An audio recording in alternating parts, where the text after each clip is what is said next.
Hi. How you doing? Sorry, I'm very tired. So, I traveled today. I left Clearwater, which is where I landed. I flew on Allegiant and drove up here and had to do my hair and all sorts of things, and I didn't do a very good job. But on the way home to Tallahassee, which literally got like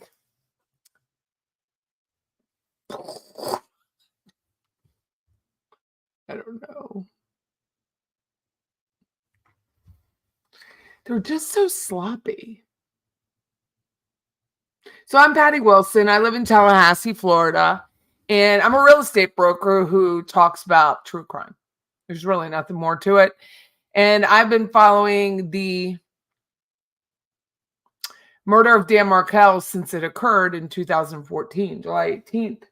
He passed away on, of course, July 19th. We're all aware of that.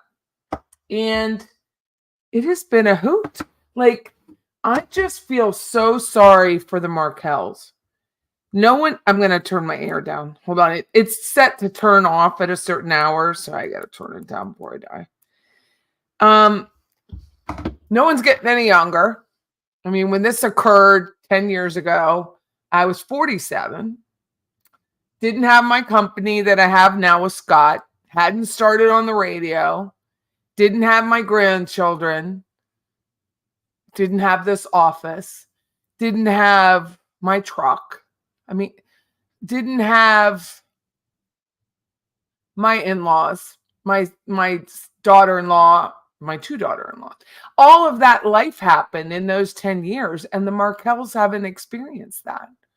They've literally stopped. And poor Shelly. I mean, Shelly, if you don't know, is Dan Markel's sister. She's the surviving sibling, which has got to be pressure in and of itself. You love your parents. 10 years ago, my parents were living. Her parents are living, but you watch them and the just day-to-day sadness, the underlying sadness that has got to take place. Now, I've met Ms. Markel. I've met Mr. Markel. And there's just a feeling of hovering grief. Very graceful people, very generous with their time, very polite, very willing to answer your questions. But how exhausting is that? And so what happened today, if you don't know, the case got blown up because Charlie is a selfish cuck. And Charlie was selfish before today, so it's not like we didn't know. And Charlie had a conflict of interest with Dan Rashbaum before today, so it's not like we didn't know. And Donna had a conflict of interest with Daniel Rashbaum. It's not like we didn't know. So Donna hired Daniel Rashbaum all the way back in 2016 when it was even remotely something that she could have been a suspect in this case. And I think before that, he was like a civil attorney for Harvey because he gets sued on a regular basis because he was an incompetent dentist, right? So that being said, she had hired the man. And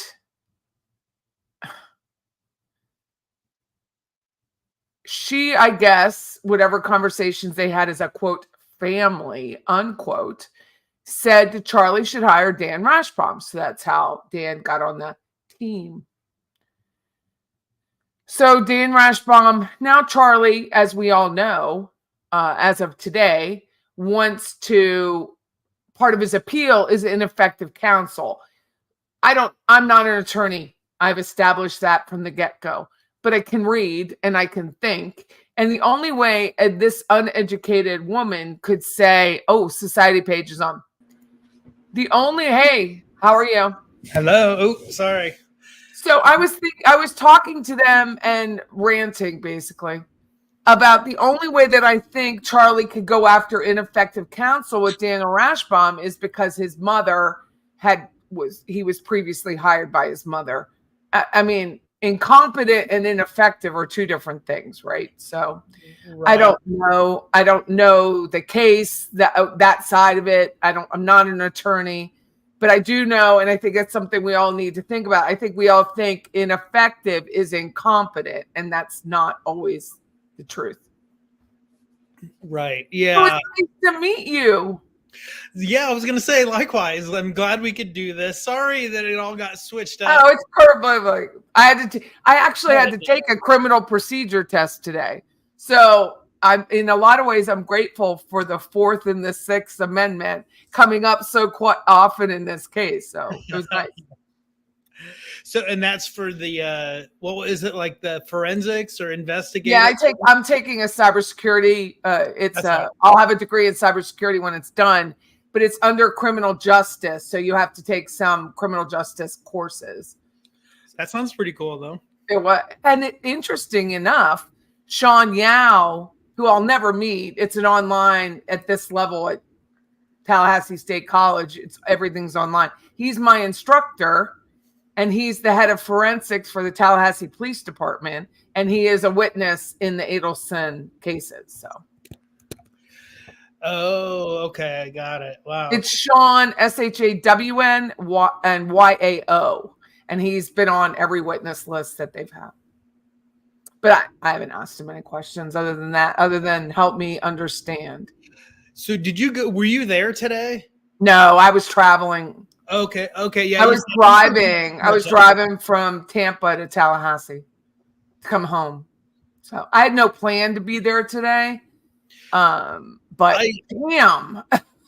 Right. Yeah. Because weeks ago, I had a photo shoot scheduled for today, and I was like, well, it was just one of them. And I was like, that's fine because it'll be in the morning and it's jury selection. Well, that ended up being 2 photo shoots today. And like by the afternoon my mind was not at the photo shoot at all. All I wanted to do was focus on this case, and so, yeah, so I rushed home and got everything done. And I was kind of, out of my wits a little bit. So I'm glad that this actually happened, but I don't have to, so thank you for having me on. No, I mean, it's a pleasure to finally meet you.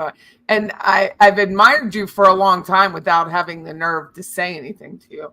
But it is, it's a challenge for me. But it is, very talented. Just your graphics and the amount of pop culture that I said this to you before must run through your brain is incredible.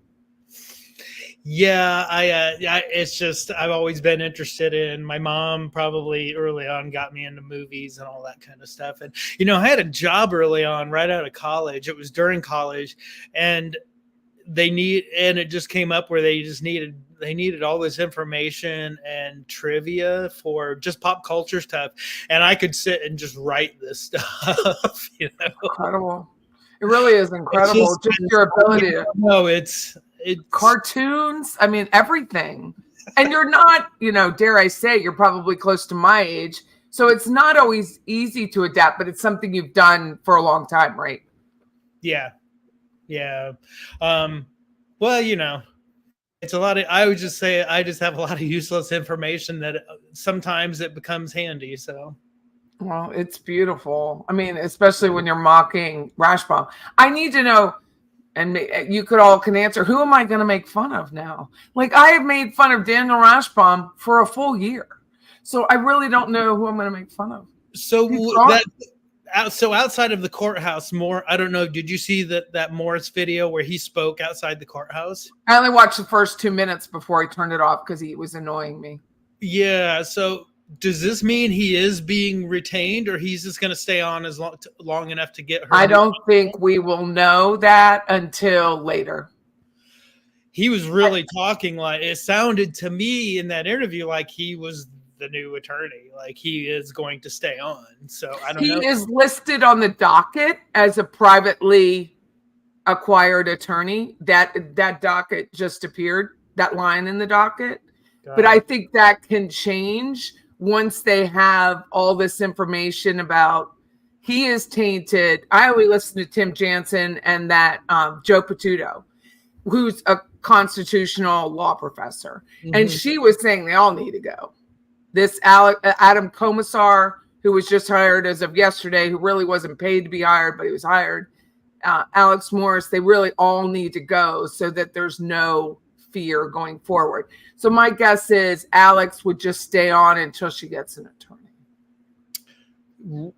Right. That, yeah, I was kind of wavering between the two as being what was going on. So, God, I'm still trying to wrap my head around today, to be quite honest. So, it had to happen, though. I mean, I can remember just a few weeks ago, I was sitting in a case management hearing, and Daniel Rashbaum, it's when they were arguing the 3G versus the 3B courtroom. And they were talking about the layout of the tables. And Daniel said there will be another attorney with us who will just be kind of seated off to the side. And I thought maybe it would be Catherine Meyer, who was his previous, but now I'm thinking, no, he knew that this person was going to have to be off to the side the way Adam Commissar was sitting today, kind of in the back. And now I thought, oh my God, he knew. Like, so he knew. So this Adam Commissar has worked in Tim Jansen's office, I guess. Yeah, that's what Tim Jansen said today. Yeah. And he was like, what is he doing there? You know, he was kind of shocked that he would put his name on that. Yeah. But I didn't listen to Alex Morris's full video. I know it's like 7 minutes. My friend Kendall Brandt did the interview, but I'm just irritated with the whole thing, so I didn't listen to it. So here's what's going through my mind is all the sort of how this Charlie's decision making, right, on not allowing it, to cross-examine, all of that. Now, there's really no way for them to all be kind of coordinating any of this. And I mean, Donna, Rashbaum, Charlie. I don't think so. When you saw Donna's face, that she didn't really understand it until he had to remove himself, and then she got it. I think Roberta said it best. They're not that suave. I think maybe Daniel Rashbaum tried to ride two. My line is, you're riding two horses with one ass, and you just can't ride two horses with one ass. So I think he tried to, and now he will suffer the consequences. As far as reputation, the dude's down in Miami. I mean, can you really suffer a bad rep in Miami? Right. I don't even know if that's possible. But did you hear the hot mic video? Which there are a couple instances that I keep hearing about, but which one? Shaming of Jay has it. He's had it separated where he's speaking to Georgia Kappelman after the first part of the hearing. And he said, and she's like, you knew this. And then he said, well, Alex is fully aware and how to do it. And she goes, but Alex is tainted. And then he's like, and then there's muffling. And then she says something, he says something, and he goes, I'm not worried about a constitutional issue. I'm worried about a bar commission. So that's his only punishment probably going forward. And that's probably nothing. They'll probably slap him on the wrist. Yeah. And then Katie Kool-Lady had someone tell her about an overheard in the elevator with Rashbaum. Did you hear about that? No. What did he say? Is anybody out there in chat? Did they hear that? I've been on the move so much today that I was in and out of things. But yeah, Katie Kool-Lady overheard, and it was Rashbaum saying it to somebody out loud, and just a spectator overheard it in the elevator. And it was about this whole thing. And it was at a time where he's in this elevated mood, and they were trying to figure out why he was so happy around lunchtime.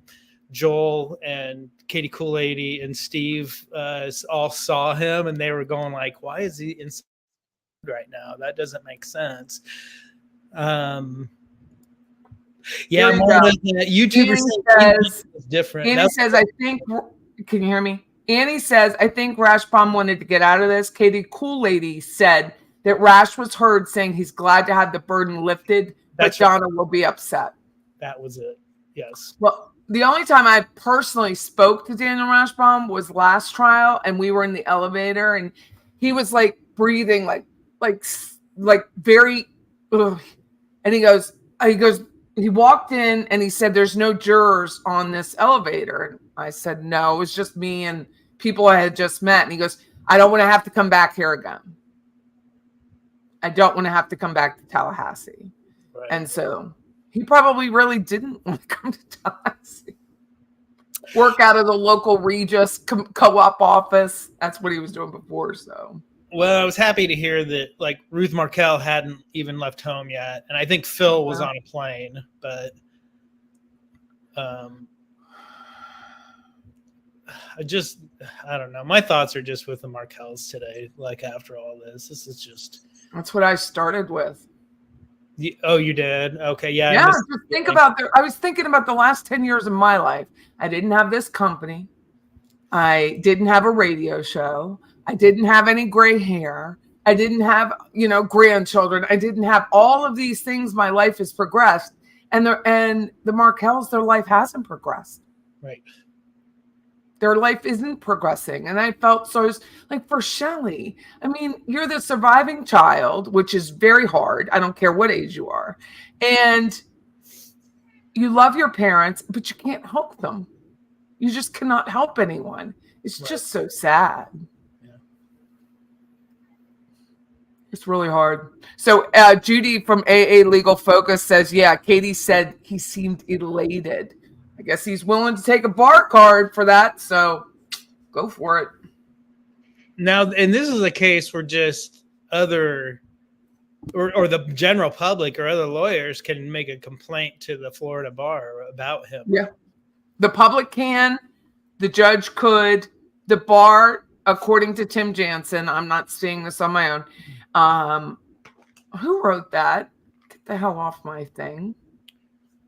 Yeah, that Pappy Schmears is a big time troll. Okay, I just got rid of him. Big time troll. The judge or Jansen said the judge could, but the bar can conduct their own investigation, which is really how it works in Florida. Even as a real estate agent, if I did something untoward or unethical, the Department of Business and Professional Regulation could go after me on their own. They don't need a complaint, so to speak. So, right. Yeah, this is so. How do you feel about? Because I've heard other talk. I think I saw a little bit of Carl today, and he was going pretty hard at the state about it. And I'm not sure I agree with that. But I'm not a lawyer, and I don't know. I don't know a lot of these things about if the state could have been doing things. And you had mentioned that before that. Well, I think we all saw the train coming, but I just personally didn't understand where that train was headed, right? So if you're just joining us, I have the society page on with me. So somebody's asking who you are. I have the society page on, and we were going to do a joint one on his channel, but then this whole watching the Leon County Courthouse just was a lot. It's a lot for all of us. Like I look tired. Like I don't normally look this tired. But it was so interesting to listen to Joe Patuto and Tim Jansen. And Joel did ask great questions on STS. Like, it was really interesting.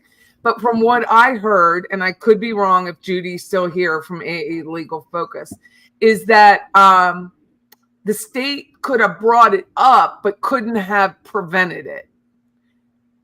You know what I mean? They could bring it up because they don't have the waivers.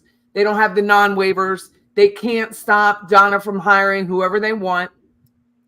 So they could have, again, said, Judge, we think there's an issue, and brought it up on a sidebar or spoke to the judicial assistant. Remember, they're not allowed to talk to the judge directly.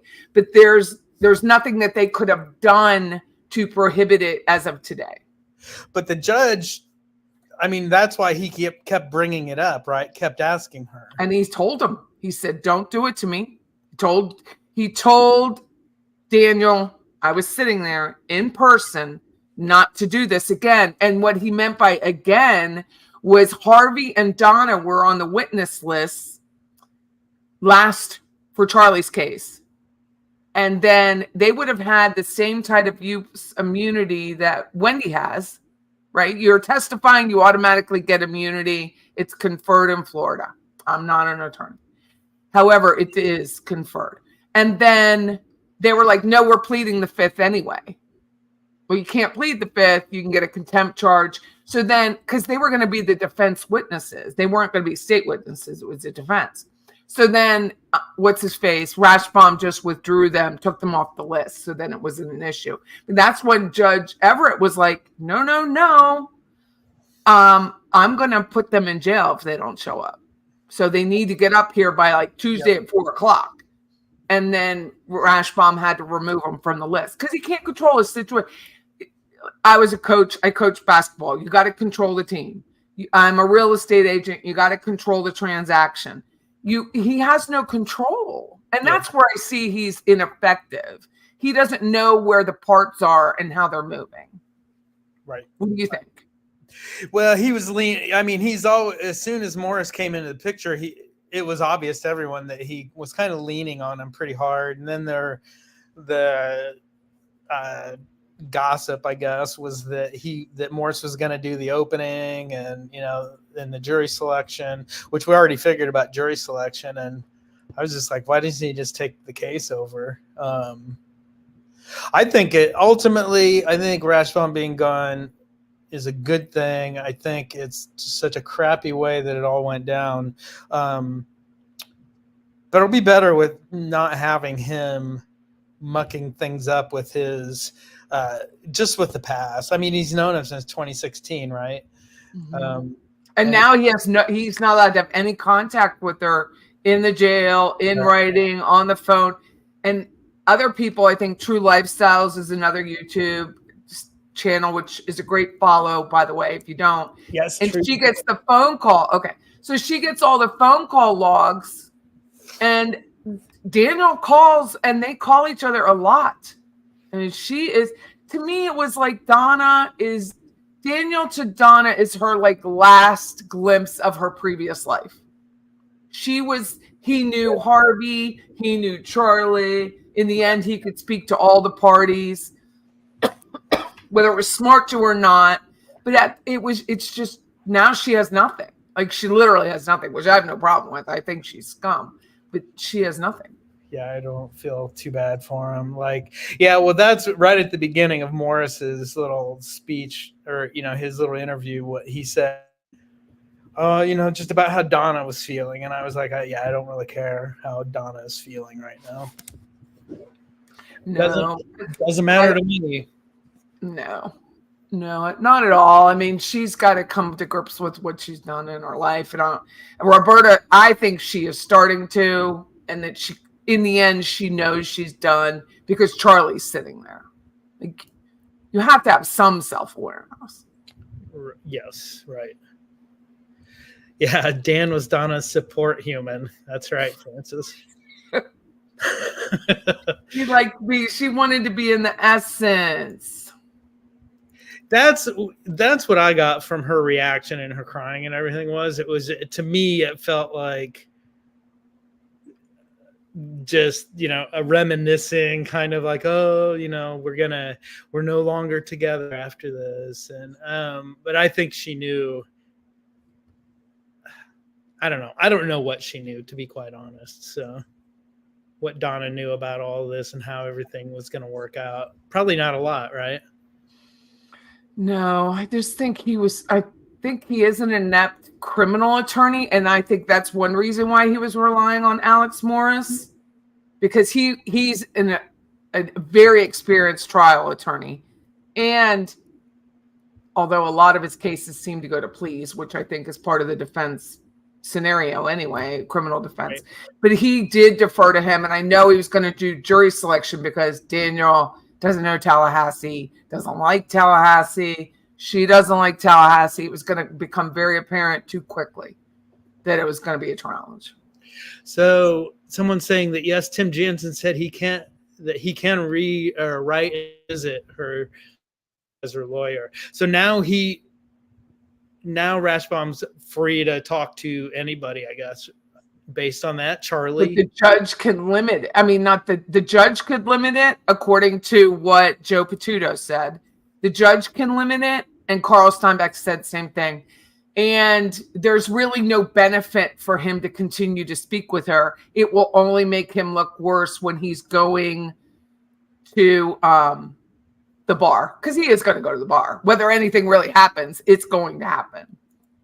Oh, was that you, Rebecca, that heard that? Yeah, Rebecca said she was there. He was speaking at a regular tone of voice. She wasn't eavesdropping, says Rebecca. Rebecca lives here. Oh, okay. All right. Rebecca's from here. Hi, Rebecca. Very cool. Okay. Huh. He's just sloppy. I mean, he's sloppy on a hot mic. He's sloppy. Yeah. AA Legal Focus says the positive is now that Donna can become an expert twerker and hair braider. She has more time now. Well, will she continue to lend out her pin so that other people can call their family members? Because that's what she does.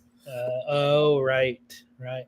And how long does Charlie get to stay around? Oh, they'll immediately turn him around. Yeah. So a group called the Gun Girls is the vendor that flies him back and forth. They fly the criminals all over the country. Gun Girls. And I found they're on the vendor list in the state of Florida, because it's all open here. The last trip, the trip from Columbia Annex to South Dakota was, I think, $96.77. So $9,677. And I don't know, the invoice has not yet been paid for him to come here. You know, they haven't, it's just been too quickly, but they will move him very quickly back because his mother's in the same prison. Right. I mean, the jail, not prison, but the jail. They'll move him back. And Lewis and all of those costs will now go on the Adelson, which is lush to me. Oh, they will. Okay, because I've heard back and forth. So those types of costs, because I heard the judge said it. Any witness costs to bring them in is on the Adelsons. Wow. So that's that. So if he's $9,600, Lewis, he's only in 2 counties over, so figure a couple thousand. Magbanua coming over is a couple thousand, because they're all by van, and it's not even that Lewis is federal, so there's going to be a cost associated with it. Magbanua is state, so it's just kind of interstate, but there's still a cost. And every one of those. So if let's just pretend Phil Markel was on the witness list, right, and he's already here, right, the Adelsons would end up paying for that if they could show they were going to call him. Any of those people coming here, June, Chinda, if they're already here, then that's done. Good. So Thumper says the cost when Donna is found guilty. Yes, that is the cost when she's found guilty. And even if she's found guilty and the cost is applied to her, she could end up suing Rashbaum for those fees, especially if he has an issue with a bar, which I mean the Florida bar, not like a drinking bar. Harvey's already drafting up all that paperwork probably. Yeah, let's pretend Scott Radius is here.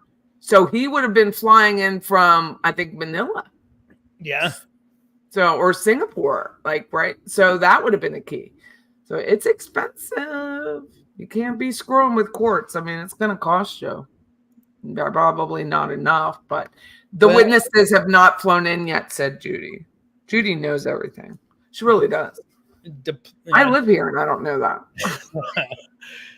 Well, he certainly had his day today, didn't he? I know. Do you think Harvey will stop writing checks for Charlie now? Interesting, huh?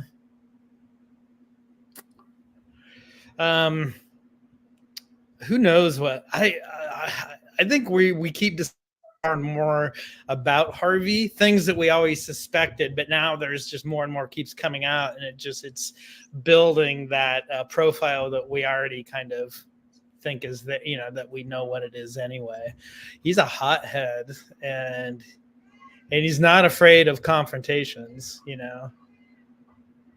Mm-mm. And it is his wife, whether we like her or hate her or whatever it is his wife. And I think he's going to protect her over Charlie. Yeah. But I'm just talking about with the the Vietnam villa, the down payment, and the way he was going after that. He just kept asking the same questions, like, where's the contract, and he's like, there's not a contract. I already told you that. But Harvey's like, no, Harvey is on task the same way that Donna gets on task. So Rebecca, elevator, yes, Debbie Gibby, somebody saying that Rashi said Donna is going to flip. Rashi also said last year during the arraignment, because I was sitting there, that she wouldn't survive until the trial. So she has survived.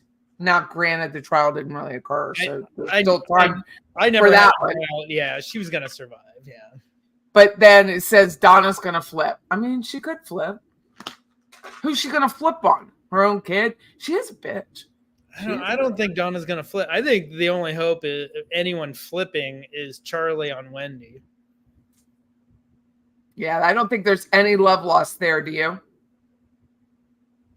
Sorry, 789 THAO said he was waiting on my page. Sorry about that. I thought sorry.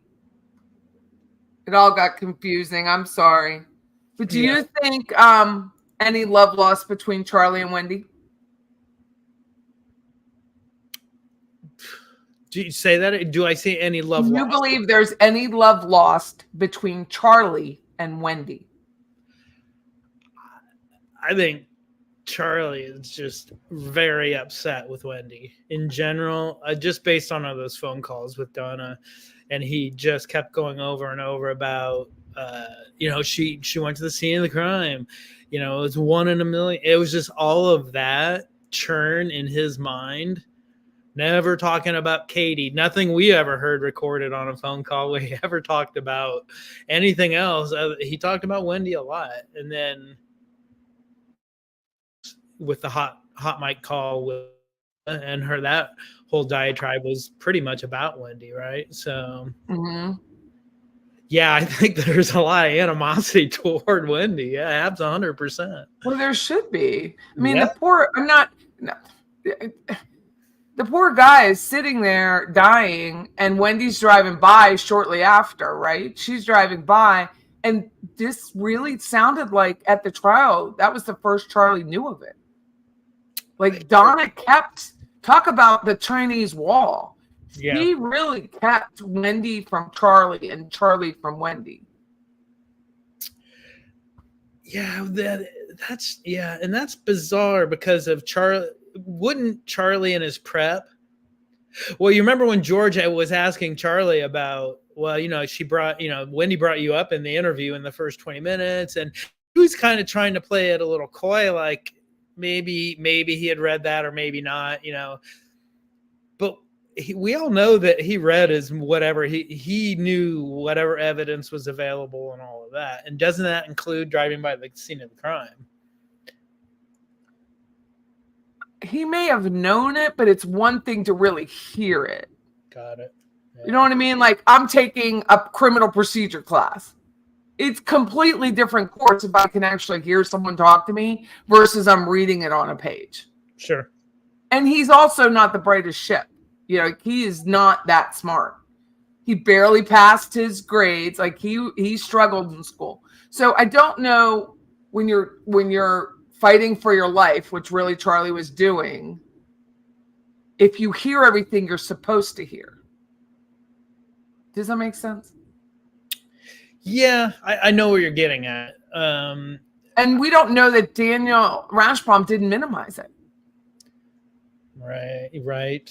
He minimized a lot of other stuff. Maybe that's where ineffective counsel is. Yeah. Those are just the things we don't know, right? So.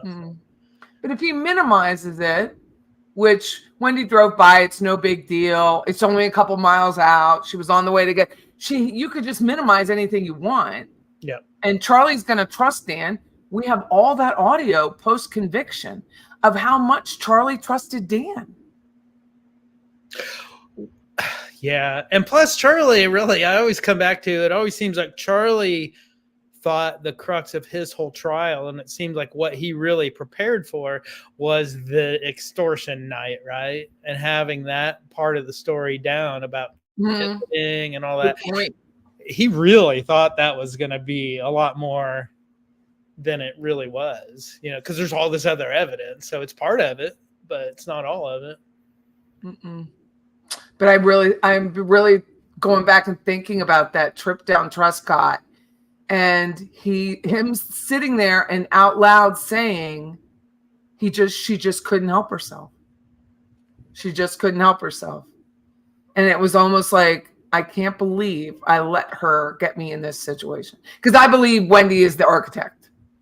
I believe Wendy was the one who went to her mother, whined about Dan. Dan's scaring me. He's so mean to me. Didn't read my book, blah, blah, blah. And then Donna went to Charlie. We have to help your sister. Yeah. We have to help your sister. That's exactly what I believe. Yeah. And I don't believe, according to the phone calls and the testimony, Wendy and Charlie talk as often as they implied they do. There was a lot of implication that Charlie was her favorite brother and whatever. But then when George is asking questions, when was the last time you really talked to your brother? There wasn't a lot of conversation back and forth, even before the 2012.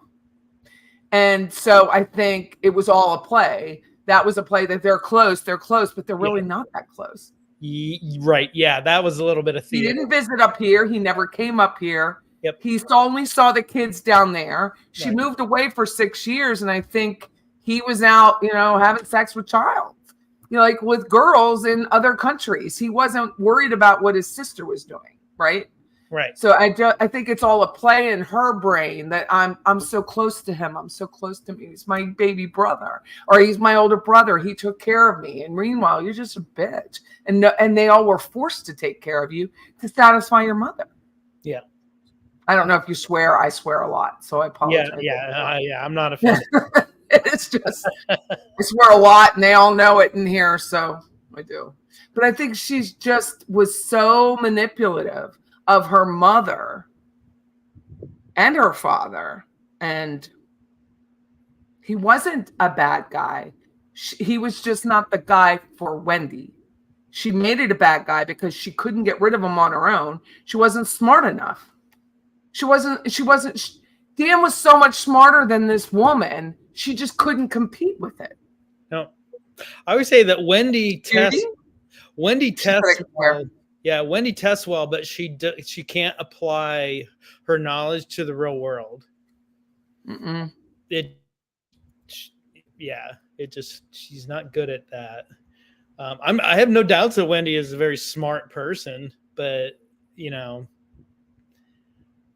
a book, like book smart, exactly. It's reading versus applying, and she didn't have street smarts. She was very protected growing up.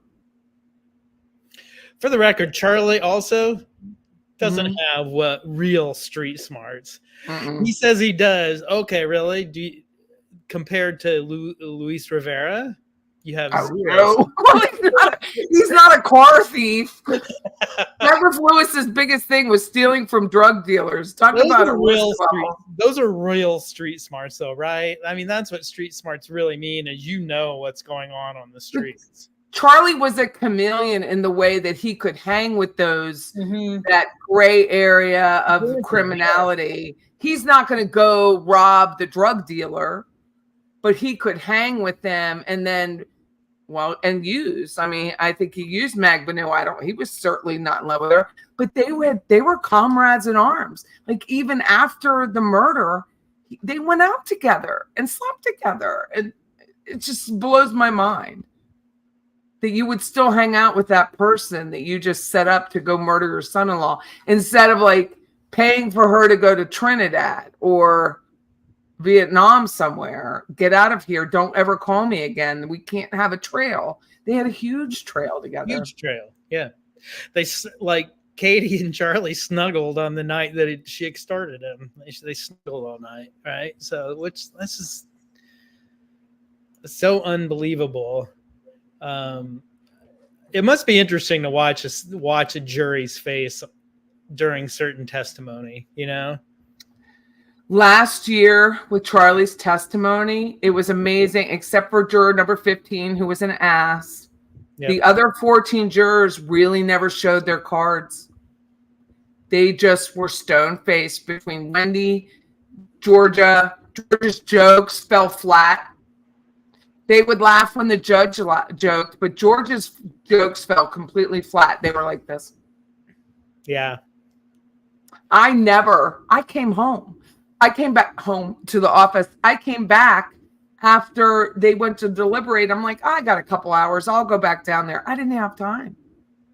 They ate lunch, the jury, and that was it. So 2 hours later. 2 hours, yeah. They didn't have time to pull up Chris Corbett's testimony of 329 slides. They just knew he was guilty. They probably saw the damn map and said, that's it. I just used a little clip of Charlie in the phone calls with the jail calls saying like how Rashbaum had told the jury exactly where to go in the audio at 3 minutes and 20 or whatever it was.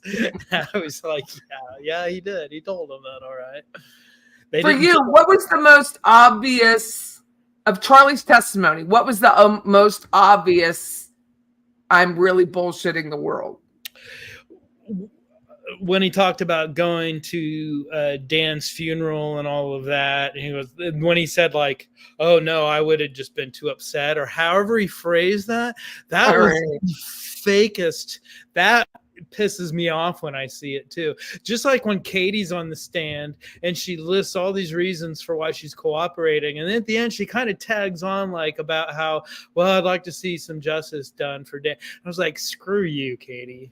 You know, it's like you don't care about Dan Markel or the Markel family. So no, she got caught. But these are the people that didn't care that they were like, she was already sleeping. Sigfredo, I call him Siegfried. She was already sleeping with a thug and a felon and didn't care. Yes. Well, he only stole cars. Yindra said it was a victimless crime. What the hell, Yindra? Like, I don't have any time for her. But what do you mean it's a victimless crime? There's a victim in every crime. That's why it's a crime.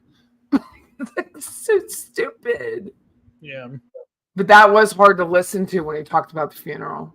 Very hard. I mean, because it's so disingenuous and fake. And I don't think Wendy's a good actress, by the way, like, despite what anyone says.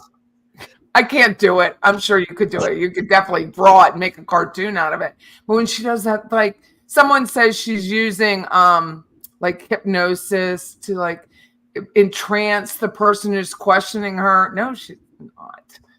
You know, she's trying to do mimicking and partnering with someone so she sounds pacing. She's pacing, so she sounds at the same pace, and she slows her verbiage down to entrance the questioner. That is giving her a lot of credit. I just don't think it's there. It's not. No. Do you think Georgia's going to start releasing more stuff the way she did last year? Boy, I hope so. Yeah, I mean, it seems likely if we keep just applying what has happened in the past to now. You know what I really hope after today, especially, I just recently was converted to thinking Harvey could actually be arrested. I just didn't think it was all that possible before, but now with the newer things coming out, I'm going to lose my train of thought of where I was going with that. And yeah, I lost it. Sorry. Someone's asking me, can I play part of the video? I have not watched the whole video because I was driving enough to know where that moment is. But Debbie says, can you play today when Donna only wiped the eye, not visible on the camera, and she was not crying out of only one eye? Visions of Wendy and Isom. Yes. Yeah, I did see that. Did you see it? Where she's showing that. Yeah. It's just, yeah. I don't know the audio or the video well enough because I was really listening because I was driving. Yes. And my YouTube on, propped up on the side. Luckily, I'm driving up 19, so it's real slow. But yeah, Well, I know Tallahassee Democrat has like a 5-hour video up, but it's everything. It's the color bars, but it's everything from hot mic to color bars, everything that happened. I'm glad they did that. They kept the I am chat too. on. I am too. I thought that was very cool. I downloaded it. It's Yeah. a lot to work with for you. Luckily, it's a lot of color bars, so it's not that much content really from today. I mean, as far as pure court time. No, it was short. I mean, when they brought up that appellate, because I didn't know how it was going to work. I don't know the rules. I didn't know if he was going to start and then have a hearing about it, or set a hearing, like not even do anything today, and set a hearing where the appellate attorney could join. But then Chick was there. I mean, she showed up. And Stiles, I think is her name, Niles or Stiles, is part of the appellate team for Charlie. So I was really surprised it started off with her instead of starting off with Daniel Rashbaum or Alex Morris. I didn't know the scenario. I don't think any of us did. I just saw I'm a Unicorn said TSP in the classic color bars. It's coming. I have a video from the last hearing, the last Donna hearing, the peekaboo, like she was kind of high, looking from behind things. I haven't put it out yet. I was going to put it out today, but then today's news kind of undercut everything, so I didn't. So I was sitting in the courtroom, but she was completely blocked by the pillar. Oh. So I couldn't see her. But anyway, I used some of the color bars in there because there was a lot of, because if you remember that, if you saw the live, you didn't see the live stream of that, but they were having technical difficulties during it. Yeah. Yes, I did know that because I was sitting next to the camera person and they were changing out the batteries and testing. Yes. So they were testing the situation. And so I was texting, I was on my community notes, I guess, and letting people know they're just testing the camera. It's all going to be fine. Now we don't have to worry about it. I do remember seeing the battery warning going up. I have to go back and find that. I'd like to use that little section of it because at one point it says back. And I was like, oh, I've been there. Yeah, someone says Donna Sue was looking for me. Did you see that? Yeah, I knew that she is. I didn't see it. I didn't see it till later. Someone's like, Donna recognized you. I'm like, Donna didn't recognize me. They're like, Patty, she turned her whole body. I'm like, she didn't turn her whole body. Because I was there. So I was paying attention. Judge Everett's coming in. I'm, paying attention to that. And little bitch did understand. She did recognize me. Couldn't believe it. Rashbaum, her. I don't know what Rashbaum said, but she's like, it's a YouTuber. Yeah. Donna's on task. We may not give her enough credit for knowing what's going on, right? Well, she didn't seem like she knew what was going on today. In fact, Tim Jansen said she should have been in the morning. Everett should have asked, are you intelligently, not thoroughly, but intelligently and thoroughly making this decision? He felt like another word should have been added to that proffer about, do you really understand? Because he said, in the end, let's pretend they all worked it out and they just took Charlie off. They still just took Charlie off the witness like they did Donna and Harvey last year. So they removed Charlie. She could still come back with an appellate issue saying, I'm not an attorney. I had ineffective counsel. They only spent 30 minutes with me. She could have just iterated that entire day and said, I had no idea what I was agreeing to. I only had 30 minutes of what poor Adam Commissar. It wasn't squishy. That's what he said. It wasn't squishy, Judge. I'm like, is that a legal term that I should be looking at? It's not squishy, Judge. Another part, not to jump too far ahead, but another part of today that was my favorite was toward the end when Judge Everett, he directly to Georgia asked if there was anything else. And I think Georgia's comment was like, nothing I could say that's appropriate, Judge. And then his reply was something like, I understand, or whatever like that. Yeah. It's like, yeah, those two are on the same wavelength, right? I'm sure the judge was very unhappy today. So Harley D is saying, will someone please tell Patty, I'm Patty, by the way, that evidence shows that Charlie absolutely knew Wendy drove by the crime scene. He was only trying to divert law enforcement on the jail call by acting surprised. We'll never know. We'll never know. I don't believe it was, just because these people, if they were really aware that they were being recorded, they wouldn't have said what the hell they said anyway. So, oh, the jail calls. Oh, that most of that was theater, in my opinion. You know, you do. That's what Harley D thinks. I really, maybe not all of it, but I think a lot of it is theater. You just listen to it. It just seems like it's a setup. It's like, okay, this is the information we need to get out there, you know, and then they kind of talk, especially Charlie. Because Charlie has to, in the middle of his diatribes, he sometimes stops just to check to see if people are still listening to him, right? I used that recently too. He's just talking, then he stops, and then Donna and Harvey are both falling all over them. So, oh yeah, we're listening when they're probably half listening, you know. So, well, they're busy getting a credit card to give him more money. Yeah, he's such a psychopath. It doesn't matter how his mother and father are like so distraught. According to Donna, Harvey was laying on the floor, pounding the floor. You know, it's very dramatic. And then he's like, but are you going to fill my commissary? And that's all he kept asking. What about, I only have $10 left on my phone. What's the specific part about Harvey on the floor? Yeah, Donna said in another situation that Harvey was just so upset. He was pounding on the floor. He was laying on the floor. That's when she said she didn't get out of bed for days and didn't eat. Because I've always made the joke, and I thought that I had picked it up from somewhere, but I still make the joke, is that Harvey's on the patio. Harvey's out on the patio freaking out about Harvey, because a hell of a patio to be on. I'll tell you that. That house is gorgeous. Where they live, woo, it's a hell of a patio. My impression of Harvey is that all this crap's going on, and when he gets too upset, he goes out on the patio and just blows his top. Dude, can you even imagine being their neighbors? Can't, especially today. So someone says your buddy who was looking for you said the TV probably cost $30,000 today, at least. Yeah. What do you think Rashbaum was getting paid? Do you think it was $1 million? I don't think it was $1 million. Well, did Josh Dubin, did he get paid $1 million? Was that true? He was supposedly, but that's just a rumor. I mean, I think that comes from his previous cases. Was $1 million. So he probably got $1 million, but I don't think Rashbaum was ever $1 million. I don't think Rashbaum could negotiate for himself.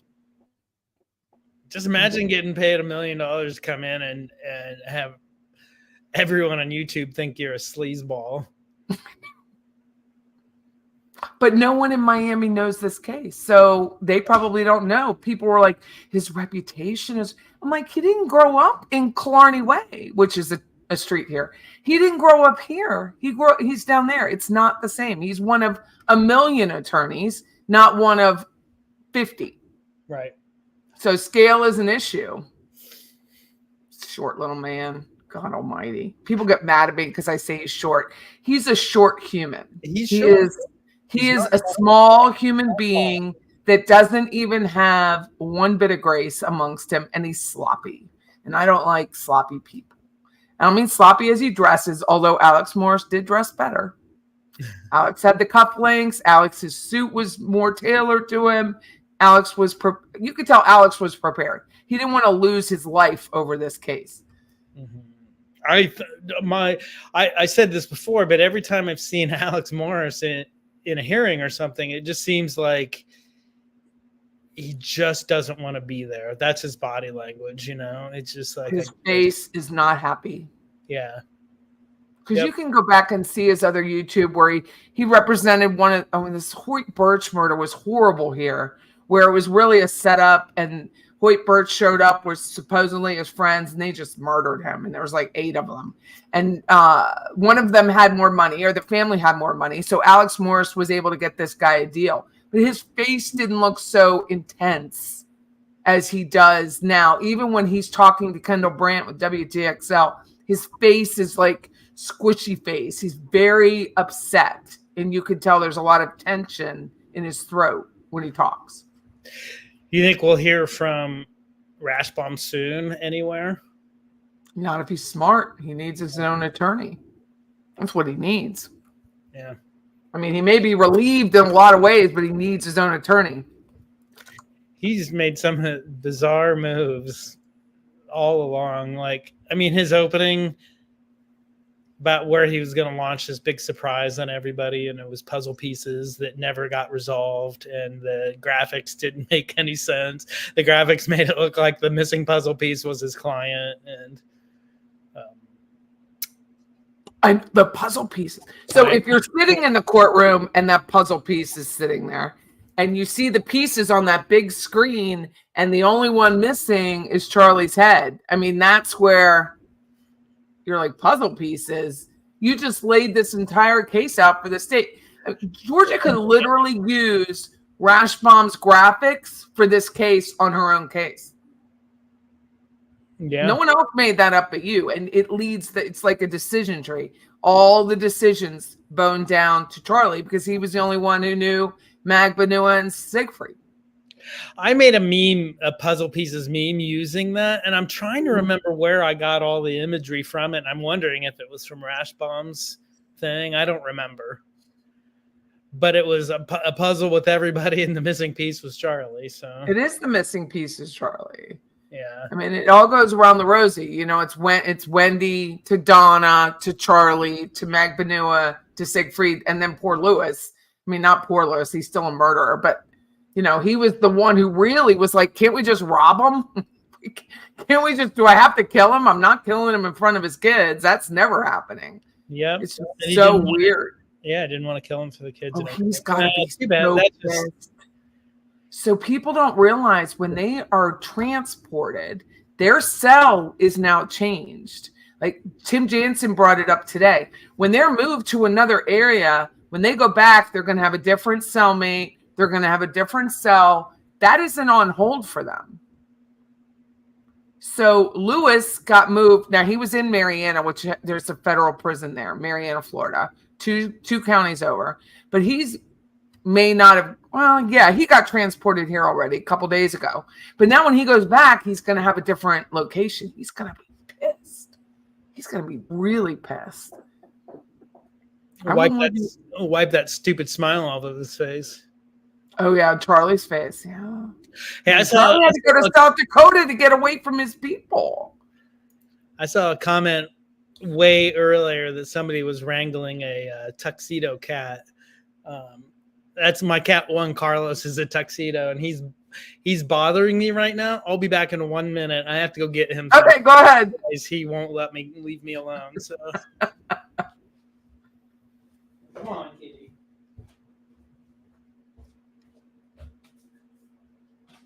Patty N is here. So let me say, while he's doing that, let me say hi to everybody. So I'm joined by the society page, which is a thrill for me because I don't know how to do graphics and he does. So I do very little on the graphics side. And I actually asked him to do a corresponding video with the audio that Roberta Glass made me. She made a jingle for me using her own words and AI. And I then asked the society page to do a corresponding video for me. So I'm going to ask him again to his face. It's harder to say no to me to my face than it is. No, I've actually done a little work on it. But did you see Roberta's next version of it? No. Yeah. Roberta did. Roberta, are you still in here? I saw you were in here earlier. I caught it the other night during one of her shows. She played it and it had all the visuals for yours. No, I didn't see it. I think I knew it was, let me say, the day that I was in the courthouse last week, I think she was playing something and I looked down and saw it and I thought, oh, I can't look at my phone like that. So I just ignored it. So. Oh, okay. Yeah. But anyway, I was wondering if you'd seen that, but yeah, I did kind of have I had a few questions for you, and then I got kind of, like I said, I've been doing a lot of work. Yeah. Doing tons of work trying to get ready for this so I could take some time off for this trial. So.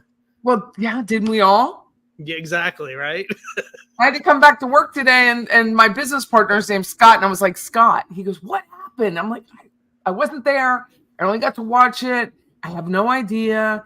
And what am I going to do for 3 weeks? I know, right? I guess I'm going to go like work as a real estate agent. Oh, guess I have to work now. I still feel for the Markells. That was my heart. Was like, yeah, Shelley, Ruth, Phil. Sorry. Did you see all the media people get the passes? There was like 30 media passes set out. Yep. So all those people traveling in, like Grace Wong, and she's from Court TV, like all of these people flying in, and then, but that's a risk. I mean, not that there's ever a plea deal coming out of this case, but there's always that risk that someone could plead out, and you're like, oops, never doing it. Rebecca said she was planning her outfits for the trial. I was planning no outfit. I mean, I'm just not that clever. I'm just not that clever. What I wear is what I wear. A sweater, it would have included a sweater because it's freaking freezing in that courtroom. But here, I'll tell you the way I've talked a little bit with Katie Cool Lady about this, the way that I've been feeling in the last several days building up to this. And I think a lot of people have been feeling this that are especially close, is like a little churn in your stomach, a little nervousness, all that kind of stuff. But I just had this, and it never felt like to me like all of a sudden the trial was here, right?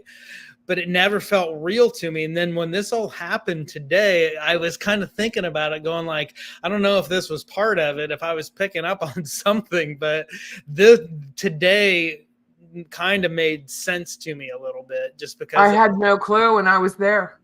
No, but the other way is I was totally shocked by it, but then later I'm just going like, maybe I don't know, maybe that was part of it, because it just something felt unsettled to me or whatever. I don't know. I don't go too far down those kinds of paths, but it made me think of it today, about how I'd been feeling about it. But I think everyone has been feeling pretty nervous about it. So, do I think in the end Donna will keep Morris? No.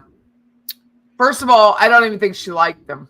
He's compromised, like he is tainted. I love that word. Tainted. That no one, but he has taint. Like, that word. It's like Georgia goes, he's tainted. There's taint. That's what she said. I'm like, did she just freaking say there's taint? Yep, she did. She just backhanded, like, whoa. I don't think she's keeping him. When we were in the courtroom, she barely looked at him. She only looked at Daniel like he was, I don't even know which one. The son that got away, maybe, or her lifeline. I think Daniel was her lifeline. Yeah, it's a connection to something very familiar to her, probably, right? So, yeah, it's a connection to Harvey, because he could freely talk to Harvey. Right. No one else really could.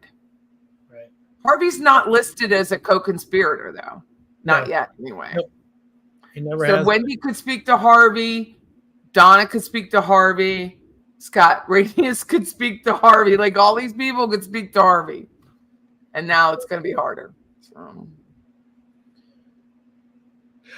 Oh, I remember what I was going to say earlier. I started talking about Harvey. Is that now my hope is just, I just say arrest Wendy and Harvey as soon as possible. Hopefully. I agree. It's not going to happen, though. She can't arrest, because Tim Jansen explained it. And along with Joe Patuto, who is a brilliant, I mean, I read her resume. I like She's Joe a brilliant woman. Yeah. She's a brilliant woman. They can't, because of the Fifth Amendment. So it's not going to happen. They're not going to arrest Wendy. She's going to not have to incriminate herself. It's just never happening. So They have to leave her free, even though we don't like it. They have to. Got it. Okay. And they're not going to arrest her first and put Donna's case off, because Donna has a right to a trial. Because she's already there in line. She's already there. Yeah. Yep.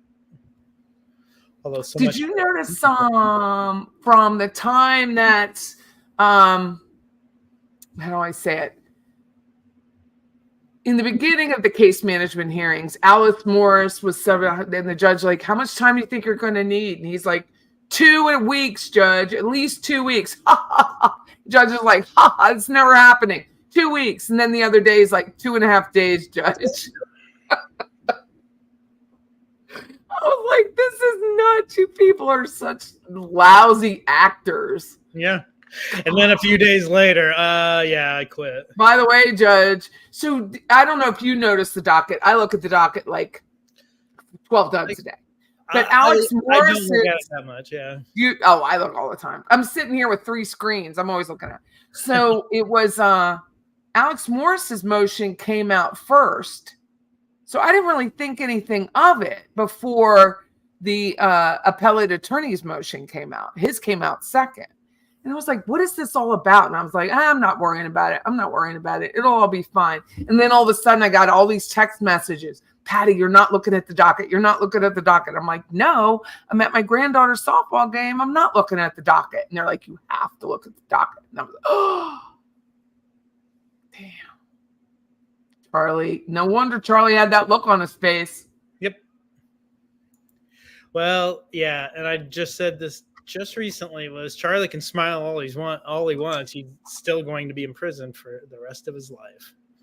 So laugh it up, Chuckles. True Lifestyles. Hi, Susan. She is asking, will she use Jenna Von C? She's Assistant Regional Counsel, Office of Criminal Conflict and Civil Regional Counsel. So I don't know that they would use her. I mean, I just looked at her LinkedIn. Where did you get that name, True Lifestyles? Could you share with us where you got the name? I just don't see that. I mean, she's in charge of conflict. At least that's what her LinkedIn says. Name is Jenna Von C. She worked for the Florida Supreme Court, and then she's Assistant Regional Counsel to the Office of Criminal Conflict and Civil Regional Counsel. So I don't know how any of that works. It's way too much in the weeds for Jenna visited her in jail. Oh. See what I'm contending with? So cute. See, True Lifestyles has all of the visitation records and the phone records. So she's a great follow and join her page, subscribe. But yes. She says Jenna Von Sue visited her in jail. But it was probably for another reason on the back end, not on the front end. That's my guess, just knowing what her LinkedIn says. Let me see what her Florida bar says where she works. RC. She also went to Florida State. RCLFL.com. RCLFL.com. Yeah, that's regional conflict, blah, blah, blah. Yeah. She's not working for a private attorney, I don't see. But yeah, True Lifestyles knows all that stuff. Yes. She's the Justice Administrative Commission is who she works for. True is one of those early first sites. It's like, and I've talked a lot about it, and sometimes I don't bring her up, but she was an early one. You know, it was like Mentor Lawyer, Judy, Fancy, of course, you know, in there. But True was also in there early, and I remember looking at her stuff too. So, shout out. She said a Ronald Thomas visited her. That's Thomas Law.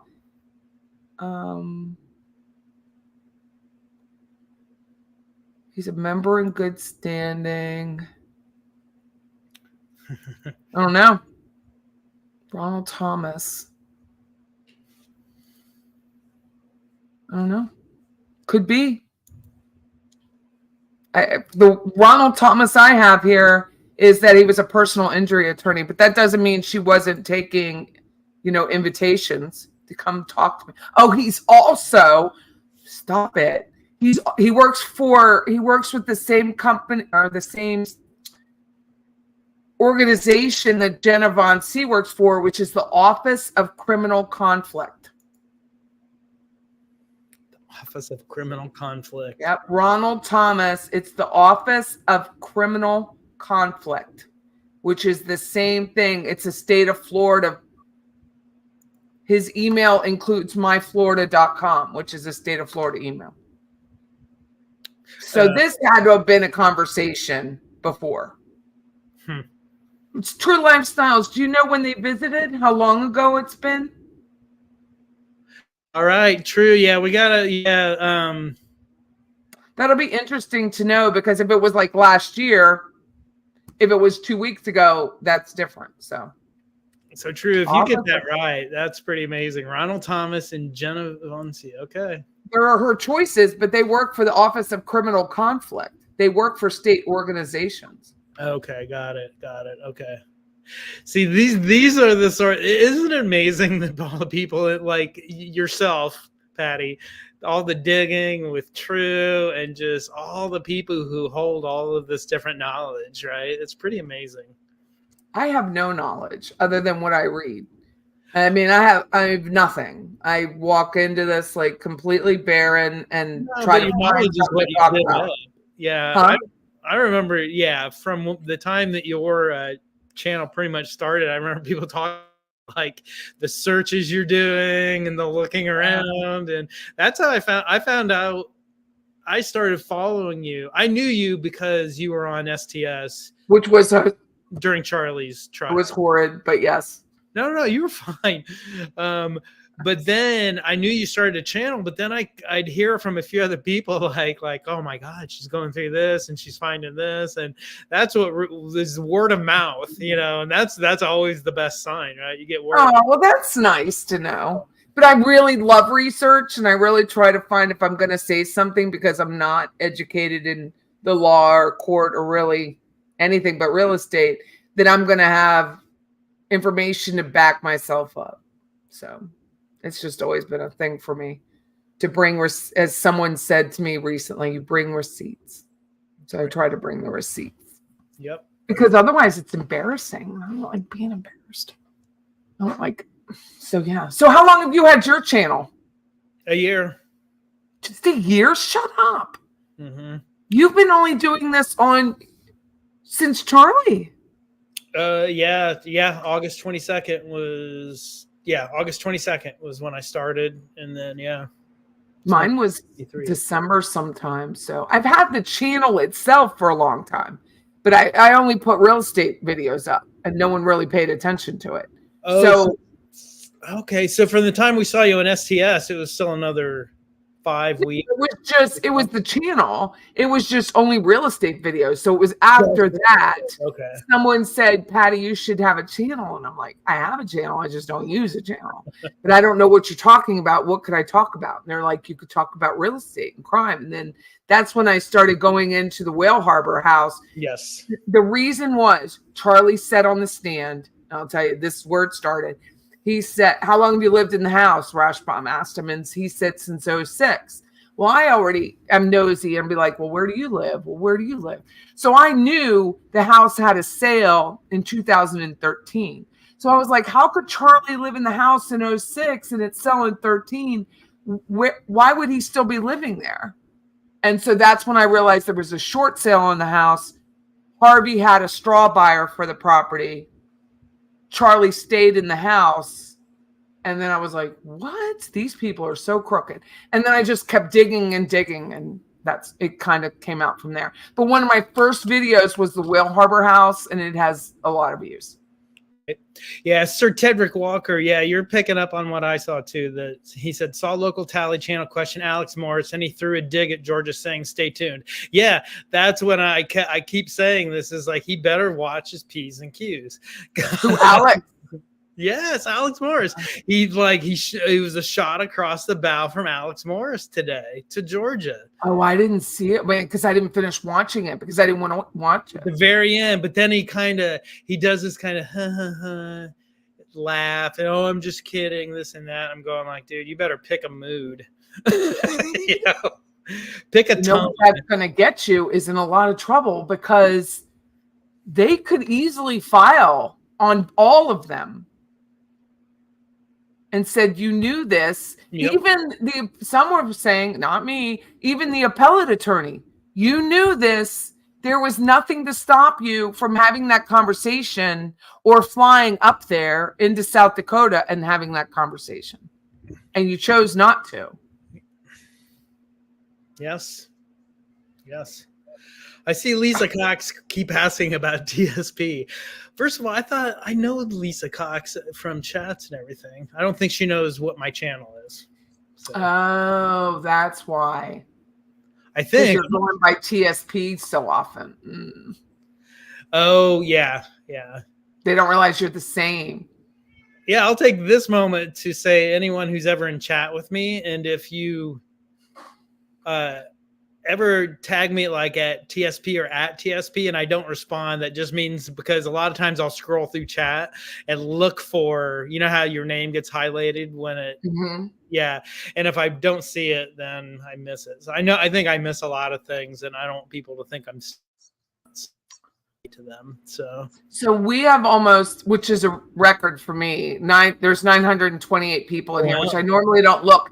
But the feed for me, I'm learning how to handle it, is so fast that you definitely miss people. So I always have to apologize anymore. Yeah, I don't want anyone to feel slighted ever. No, in fact, my channel, the whole thing is about talking to the people. I rarely post a video, like when I record and upload. I rarely do that. It's all about the chat. So I have to figure out to go back into YouTube and slow it down.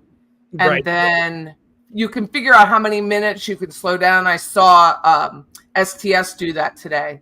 At first, they were like at 2.5 minutes, but they have can you imagine 5,000 people in there? They had almost 7,000 at one point. And I was like, oh my God. That overwhelmed. I can't even be in a chat like that. It's just too over, because it's all just one way, just people. I don't think there are many conversations going on. No, it's more like, have you watched the YSL thug trial out of Atlanta? Any of that? It's hilarious. I know of it. I haven't watched it, but I know of it. Yeah. There's like 20,000 people watching. You're not having a chat. You're just throwing out some words and hoping somebody will pick it up, but you're not really having a chat. So many people. It's insane. I couldn't admin it. Like, I wouldn't do that. But this is just us chatting with people. We are not watching a trial. I remember early on in my true crime days and going on, well, a year and a half ago, it wasn't that early, but of going on to Emily D. Baker's and watching her do something and watching that it's insane because there's so many people. It's so fast. Yeah. I joined her, like I'm one of her members or whatever. She's a very smart lady. I think she's saying now she's like the #1 true crime podcast on YouTube now, which I can believe it. Is she at 1 million now? Because she was close to 1 million subscribers. I don't know, but she would. I'm not surprised if she is. The purple hair does it every time. I'm not willing to dye my hair purple to gain followers. I'm not an attorney. I think at some point, someone like myself not having that extra education that somebody would really take as an authority figure, there's a plateau in there. And I don't desire to have 1 million subscribers. It's not something I want. No, I've always been afraid of getting too many. Because you lose your flavor. Yeah. My biggest fear, because like I'm kind of like Katie Cool Lady in that sense, is I like to curate my community a bit more, and I just don't like bad feelings. What do you mean by that? Curate? Just be very strict about the rules on your channel, saying like this doesn't happen, and if it does, then you're gone. And there's a 1-strike policy, and that I do the same thing because it makes me feel like crap. And I'm like, I'm not going to do all this work and then have one random stranger come in and start making me and the people in the chat and everything feel like crap and not want them around. So I don't even talk to them. Oh, you don't? See, I address them. Sometimes I do. I address the troll. Yeah. I don't get that many though. So that's I don't either. But that's really nice of you to say, Murder. He says the second best thing in the world is how natural I am at reading a chat and not zoning out. The first best thing is I don't even know how hard it is. Well, thank you so much. That's really nice. I'm horrible at it. Like I can't talk and read at the same time, the chat, and try to keep having a thought come out. It's one or the other for me, like to focus on something. I get lost sometimes. I'll get lost. Like when the feed last week, it was going so fast. And then I just had to like slow down and tell people, I set an expectation. It's going to be a challenge as the channel grows to be as effective reading the chat. So I have to find a way. So that's all I try to do is address it with them occasionally, say it repeatedly. And I think having a radio show has helped me because we don't get to see anyone. Yes. I mean, I'm talking to air with Scott, and you have to constantly keep it going for 44 straight minutes and be entertaining for 44 straight minutes. So I think those 8 years I've been on the radio has helped.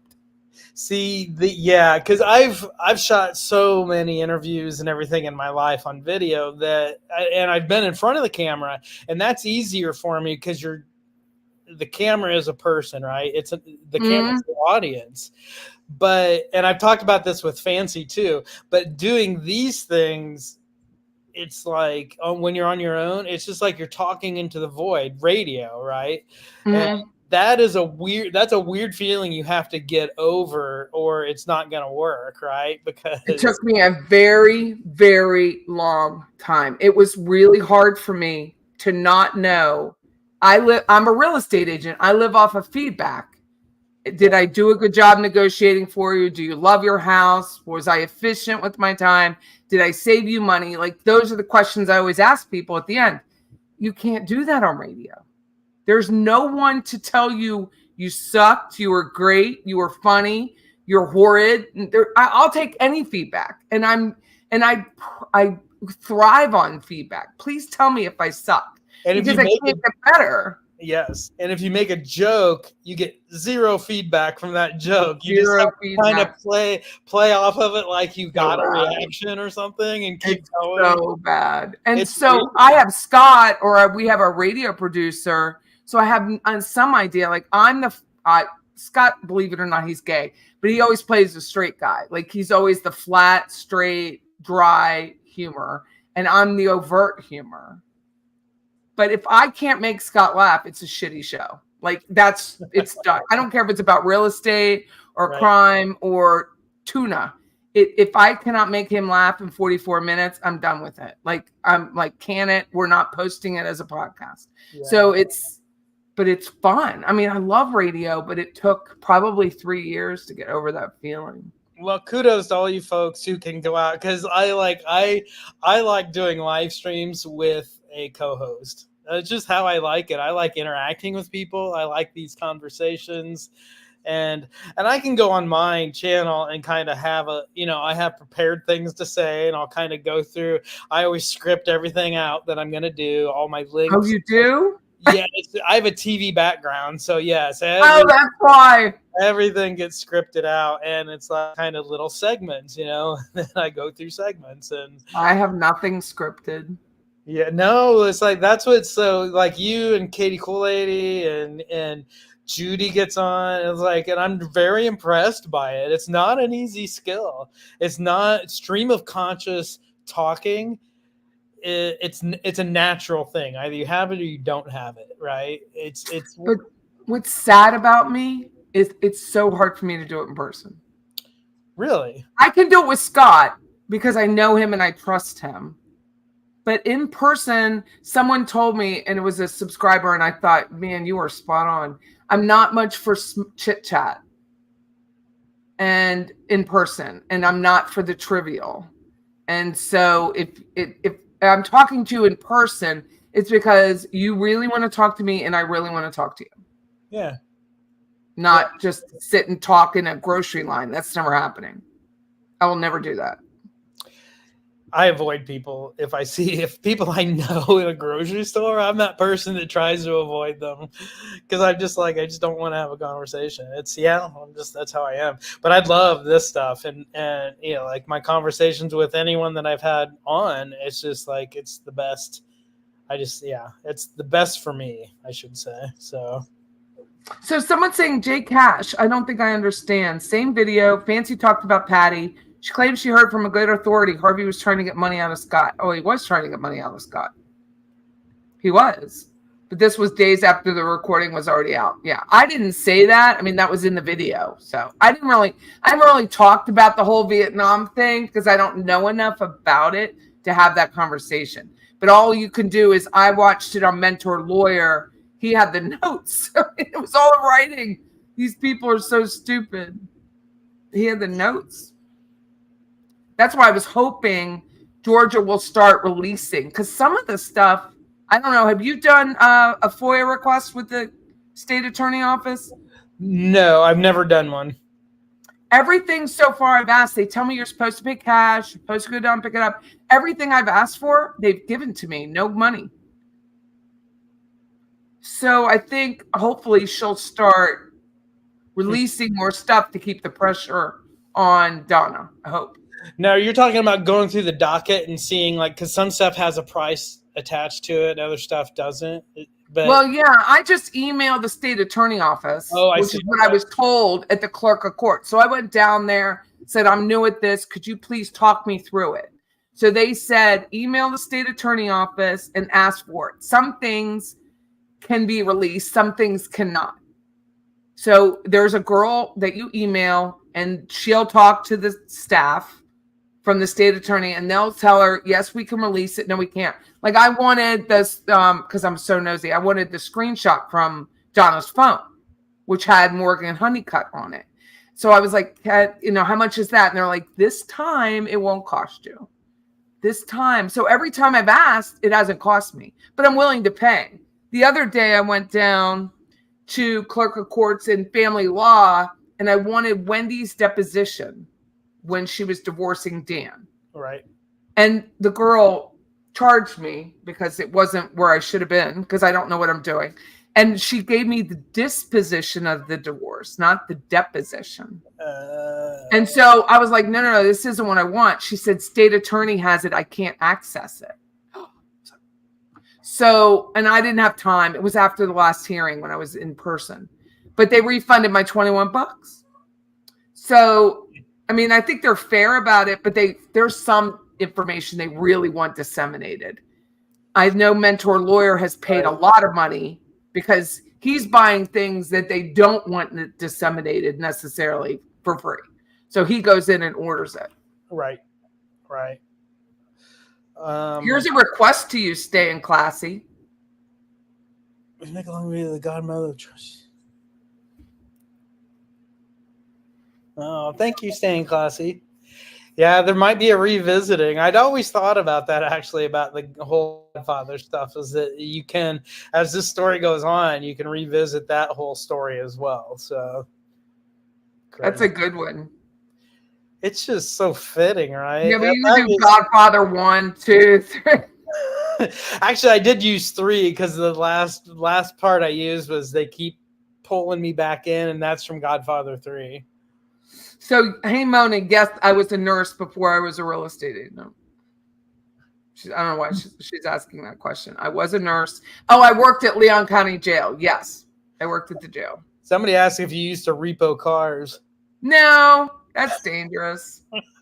I don't have that kind of, but I would. Like, I always wanted to be a private investigator. I had this whole thing in my head, which is where I think the cybersecurity came from, to do skip tracing on people and find them. Oh. So I have a few of the subscribers have emailed me and said, Patty, can you find this person?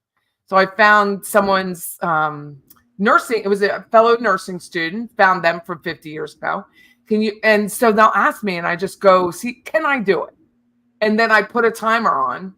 I literally put a timer on my phone and see how long it takes for me to find them. So it's fun. Yeah. I like that. If I have time to do it, it's my favorite thing. Like I was talking, now some people believe me, some people don't. So there's this thing about Donna's brother. So I believe he's dead. Other people believe he's alive. I heard this come up recently about this whole thing. So yeah, I believe he's dead. I've been working on a family tree for a while now, but my opinion, as it's just an opinion, I could be wrong, is that his name was Elliot Roy Jacobs. And he was married twice. And I don't think either women were Jewish. And I don't know if that was the reason why Lorraine, who is Donna's mother, disowned him, I don't know. I just know she did disown him. His name was not mentioned in her obituary. So that's all. And I know where the women live. I know they're alive. The 2 women he was married to have all that information. I have reached out to them, but I believe he's dead. Yes, and J Cash makes a good point. Y'all, I know that Isom didn't pass away. Also, the Best Buy, the Geek Squad guy, he's still alive. Still alive. He is still alive. I mean, there's a lot of people. It's a weird family. Like Harvey was an only child. There was just 2 in Donna's family. And Harvey was obviously closer to his cousins who became the Minces. So his mother's family was large, but not, and so the cousins were his siblings because he was an only child. But that's all I know. I think I think Elliot's dead. I don't know what Elliot did for a living, but I know where he lived, and he had a beautiful home. So he lived nicely, but I believe he died in 17. So I could be wrong. And poor Craig Isom, yeah. I mean, he's probably happy that people think he's dead, to think about it. Like, they're not bothering me. They're not calling me to be on the YouTube. Probably probably a little bit of value to that, actually. Yeah, I don't believe either woman he was married to was Jewish. Which thinks then, is this hereditary? Like, is Donna like channeling her mother Lorraine? And I don't know. Lorraine Roth was her name. And that was who Wendy would say, you got to be like your grandmother. You got to be like your grandmother. And I'm like, well, maybe that's not a good idea. Not a good idea. So what are you working on next? Well, I'm just finishing up a piece on the last hearing on the peak. How long does it take you to do a video? Well, that piece was just going to be a quick one, but then, the longer, sometimes I just work on something to a point and post it just so I can move on. And other times I get distracted and then I come back to it and I keep coming back, and that's how they grow. Right. So I don't have a real answer. Really? They can go from anywhere. I just did one about, it was the ponytail one. Yeah. That was just a couple hours. It's crazy. And like the balancing act, that was super fast. That was like an hour. But then others, they're around for weeks, and then those I have no idea how many hours I actually put in, because I put them down and I pick them up, and so. I don't know that I don't know that she called me out. I just know, if she's right, she's right. Kudos to her. It's just my ancestry. I use Ancestry, and I use other avenues besides that, but to verify what I say. So when I found this girl's nursing student, I was on probably, because she had a name like Patricia Smith. Okay. It's not easy. So I was on like 12 different sites verifying before I called her and said, hey, I found where she lives. So that's it. But Donna was not the older. She was the younger. The brother was older. Yeah. 5 years difference. That's my research. And I'm not here to correct people. I was in that Fancy live, and Fancy wasn't being like nasty about it, but she protects the facts in this case because she knows the facts of this case. She can be wrong too. So yeah, it is. If it is, I'm not winning a trophy, right? Exactly. And I'm not. Yeah, no, nobody's. It's not. Yeah, sometimes I think in chat it gets a little blown out of proportion sometimes, just about that, which is whatever. It's just like, yeah. And I know I'm overprotective of Fancy Fiction because she's done a lot for me. So, yeah, it's not about that to me. It's just one of us is right. Yeah. So, and the man isn't coming for, if he is, I don't know if she could have spoken to him. I have no idea. But it's an easy avenue when you have 2 people named Elliot Jacobs to go down. It's, 2 little rabbit trails. So it's it takes a lot of digging, and Fancy spends a lot of time on her research. Yep. And not to compare this at all with the other situation, but then there was that New Zealand jackass who found the wrong Jeff Lacasse and was going after. What? Wow. That's a shame. Because Jeff Lacasse, it's Lacasse. And his townhome is like 5 minutes from my office. Oh, but the man should be left alone. I mean, he's been through enough. And so it comes out rumors. I think he's married. I think he's moved to California. And I'm like, no, he didn't. I don't even know why people come up with this stuff.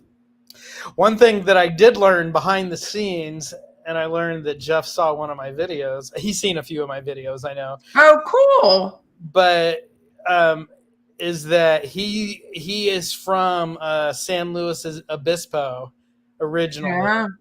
And in the Larry King video, one of the calls that comes up is San Luis Obispo. And I can't use any names, but I know from behind the scenes that Jeff told somebody that, hey, that was cool because I'm actually from San Luis Obispo. That's so funny. So that's kind of cool. Yeah, that's why I said, oh, he's moved to California. He hasn't moved to California. I mean, he could have moved to California and rented out his place. And there's so much of education now, and these professors who don't have to be on campus anymore. Like Sean Yao, of course, he lives here in Tallahassee, and he's the head of forensics at TBD. But I'm never going to meet him at the community college. Right. I'm never crossing paths with Sean Yao. Can I say he was my professor? Yeah. Can he say he's ever taught me one word? No. We watch videos and read books. And he gets the credit for it. So somebody said, oh, now you're an amazing artist. You've seen Kathy's new opening. Wonderful job. Oh, hi, Patty. I'm new here. Hi, Chrissy. Thank you very much. Yeah, I have said this in the past. If there's one person that I think I'd like to share a beer with, go have a beer with, and talk about narcissist, is Jeff.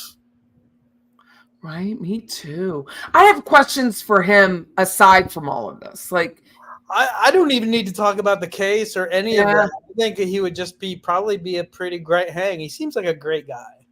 The thing that when you watch his videos, it's the questioning when he's being questioned by Isom.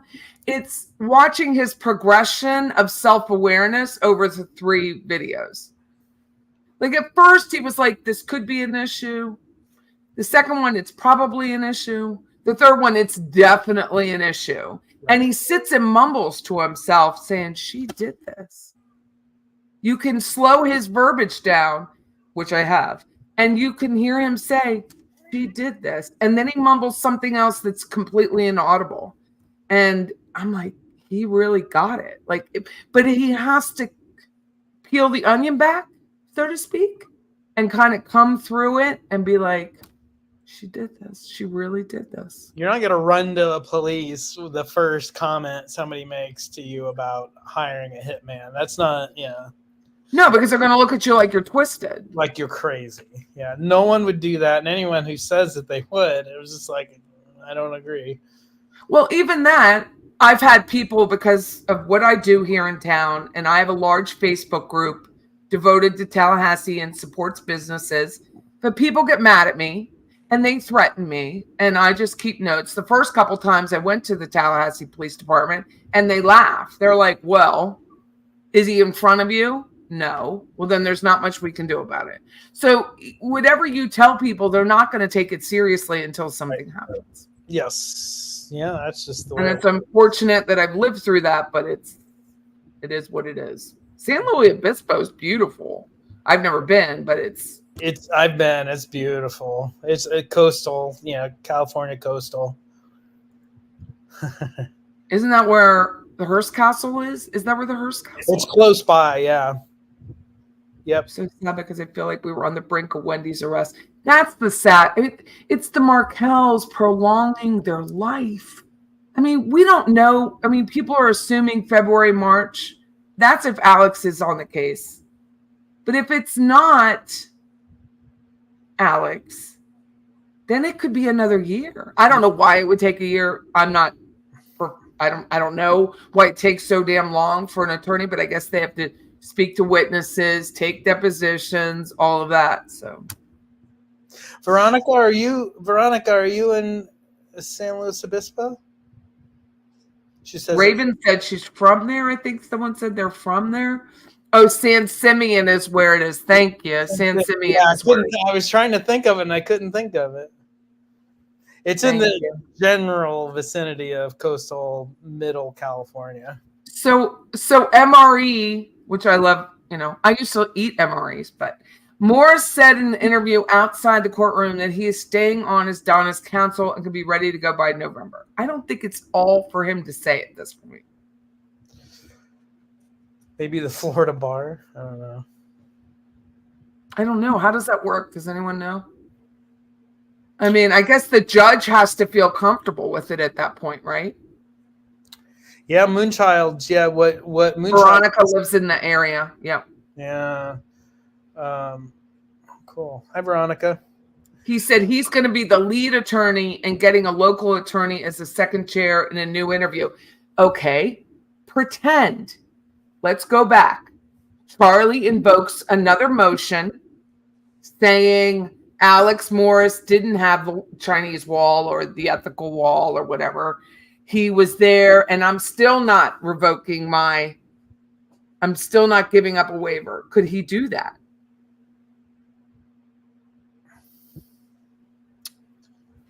I don't know. Do we have any lawyers in here tonight? Oh, yeah. What's someone saying about Mr. Geiger? Do you see that? Well, he's aging. Yeah, he's just said he's aging, and we need. Yeah. Okay. When I went and did a little Trescott walk a few weeks ago, it was so weird to be walk up the street, and I walked back across the street, and Mr. Geiger came out to his car, and I just stayed behind the bushes. I didn't want to see me with a camera, but he is, he's definitely aged. It's 10 years is a long time. Yeah, you said that earlier, and I started doing those calculations in my own head about what I was doing and what's happened in my life since then. And a lot happens in 10 years. Those poor Markells, it's just been kind of parked. Yeah, you're stunted, I guess, is the best thing I could say. Yeah. Wow. So someone said that JD Day, putting together a case is like memorizing a book cover to cover. Yeah. Yeah. So, yeah. Well, I've done this. You've been a year. I've been a year. And I don't know everything about the case, but we're not subject to all the good stuff. We don't get to know all the good stuff. No, and I'm not a super big digger. I don't watch like a ton of the different channels and because I just don't have the time to do it. And there are a few people like yourself, Judy, Fancy, and Katie, who see things and distill things down, and then I get the benefit of that a lot of times. So that's what I do. Yeah, I listen to Mentor Lawyer. He's local, so I always listen to him. I listen to Carl. I listen to STS occasionally, but I can't. They have too many shows. I can't be listening all the time. Katie, Judy, a lot. I listen to a lot of Judy, and then I listen to a lot of Roberta and Fancy. I'm on Fancy's Patreon, and I'm a subscriber. So everyone I'm saying I pay, to support them because they do, to me, such a beautiful job. But yeah, I forgot Roberta. I definitely. Yeah, I listen to Roberta. Roberta's, her video, she's too short.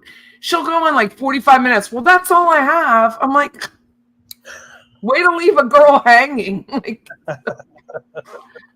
She's like, that's all we have for tonight. I'm going to go now. Bye.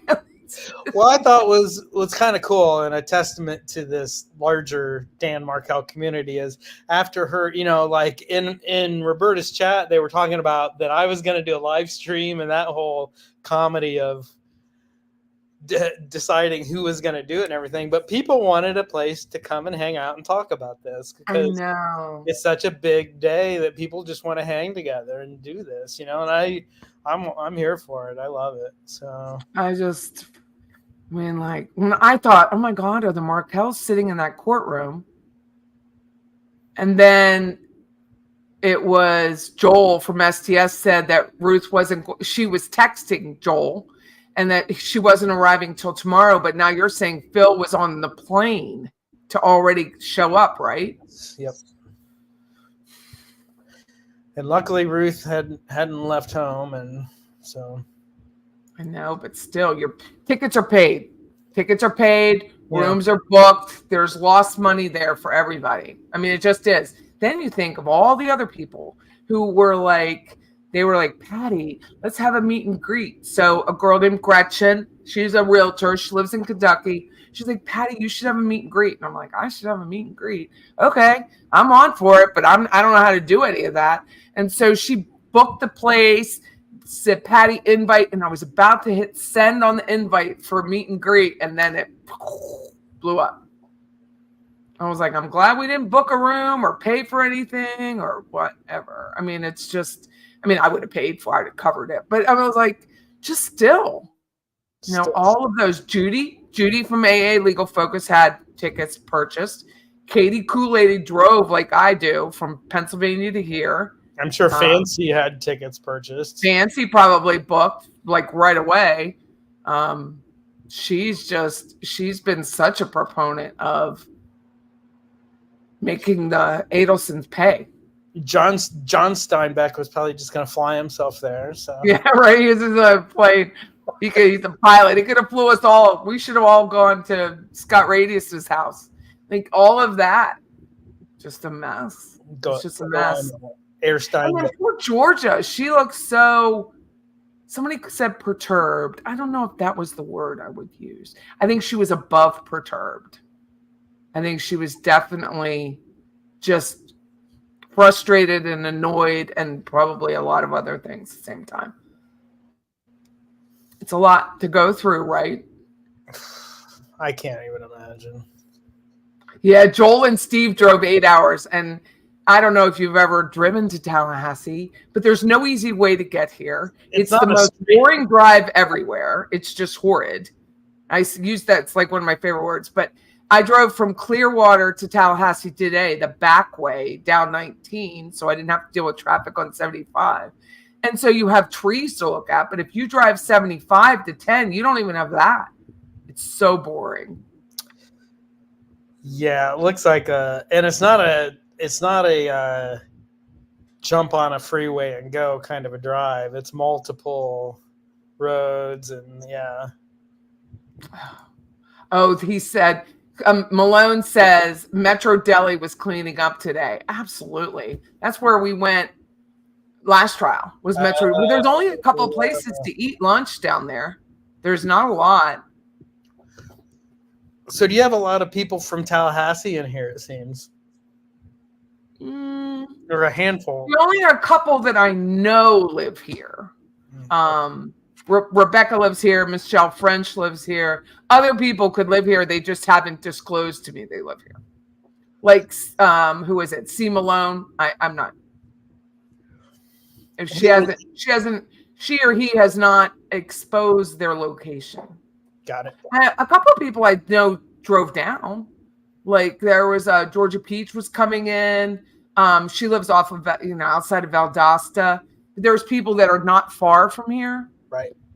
And then from what I gather, people I knew that I didn't even know followed the case were at the hearing today, just because they just knew me and said that they were inside. Interesting.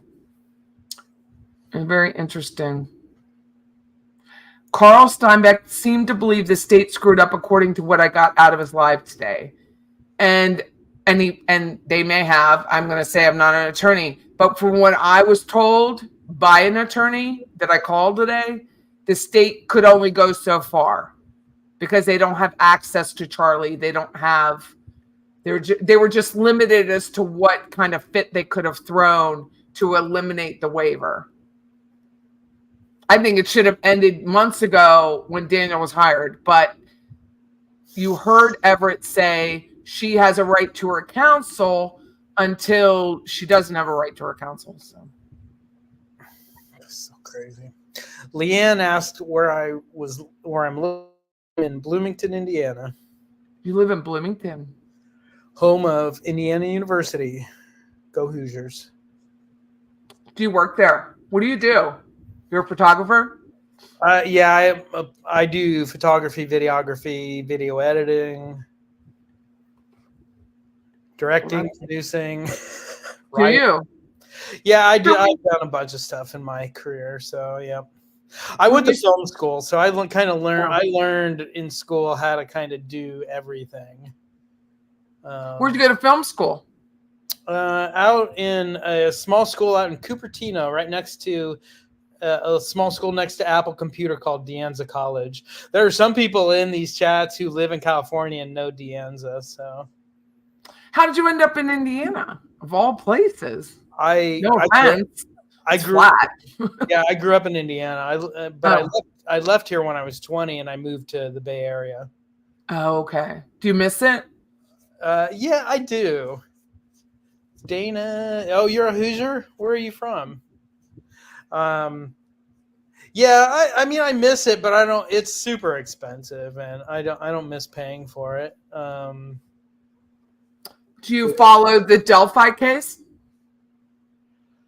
No, and that's just a few hours from here. But I don't. I mean, I know of it, but I don't know. Oh, Dana, yeah, I grew up near Fort Wayne, Dana, in a little town called Huntington.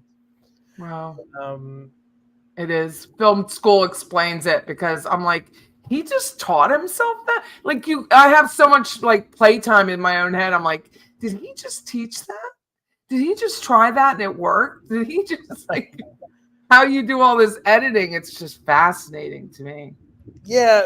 I went to film school and in the program I went through, my focus was directing. Which means you also are a producer. So I know a lot about that. But then after film school, then I started, and I'd always been a photographer and all of that. But then that's when I really started getting into just shooting stuff. Yeah, like in film school, I had we had a cinematographer shoot our and I say we, my brother and I went to film school together, but we had a fellow student who was our cinematographer because that was his focus. So he wanted to shoot it. He was a very talented cinematographer. Are they? Yeah. I think it's just, I took a little it was an extra credit thing. Wasn't part of my curriculum, but I wanted to take a photography class because of real estate and just because of, I don't know, there was something I wanted to do. Oh my God, it's so hard. It's so hard. I just shoot to talking and staying in a chat. I did well in it. I got an A. I've had straight A's since I started, but it's still, you want to progress, you want to get better at whatever, and it takes so much time. It's really challenging. Yeah. I don't shoot as much as I used to, meaning in the last 7 years, it's really kind of gone from more videography to photography, which is fine by me. Quicker turnaround times. Do you do weddings or individuals or no? No, I generally I work for an agency that's out of San Francisco, and they have a lot of big contracts, and I just fulfill stuff within like a 2 to 4 hour, radius from where I'm at. Wow. Like I'll go as far as Chicago and I can go to like St. Louis and Louisville and Cincinnati. Yeah, you're so close to everything. Yep. There's so many cities they're within 3 or 4 hours from where I live. That's nice for you. Tallahassee's not close to anything. Yeah. That's the sense I always get, that it's horrible. It's close to Georgia, right? Yeah, 12 miles. From Boston, Georgia to my house, I think it's 12 miles. Right. So it's not far. Paradise Due South says she's from Tally. She's from Tally. She's probably lived here. Yeah, she's from Tally. She or he. I shouldn't assume. Your name doesn't give you away. They went to photography school in Santa Barbara. Jay, do you work as a photographer? Curious about that. Yeah, I was having those thoughts today about just tips that I would give to a photographer, because I was on this shoot, and it's one of these shoots where I don't get to set up lights and everything. It's just like, and it's fast, but everything has to look really good. How do you do that without setting up lights? Like, where were you that you could do that? What kind of lighting? Well, it was, do you know what bracketing shots means? Yes, I do. So it's all bracketed, but then the tricky thing about it is, because we're dealing with such like from pure shadow to blown out light, and you have to just kind of, and the thing that I was thinking is, and a skill that I really realize is just inside of me, is being able to look at something and go like, okay, I want to shoot it. I'm shooting it 200 ISO f8. And I know I'm going to have to, just looking at it, I have to overexpose by a stop or two full stops. That I just kind of was thinking about it today, going like, man, that is such a lifesaver that I understand that. Because otherwise you can let a digital camera, you can take test shots and let a digital camera and get it until it's right. But that's going to fill up your hard drive and take you way too long. That's where I'm at. That's where I'm at. That's how you learn, though. You have to really go out and experiment, because I really don't know what I'm doing. Yep. And I'm very lucky that with the shots I got for this course and her recommendation, the hardest ones were the self-portraits. I thought, this woman is trying to kill me. She's really trying to kill me. Because you had to do self-portraits like with a veil, with a disguise, like all of these setups, which was, great learning experience for someone who has time. But for me, it was really hard. It was really hard. And I did it, and I was very glad it was done. Got it. We're boring Janie. Janie said, so sorry, but boring. Bye. Wow. Bye. Whatever. Bye, Janie. At least she's honest. Feedback's good. I don't mind it. Maybe it's time to wrap it up. That's not feedback. You guys think it's time to wrap it up? Because the market really dried up for digital. Oh, Brooks Institute of Photography closed its doors. I don't know any of them. I went to photography school before digital, all film. I'm jealous. Me too. Yeah, when I went to film school, we shot on Super 8, and then my thesis film was 16 millimeter, and I edited 16 millimeter. So I was like, it's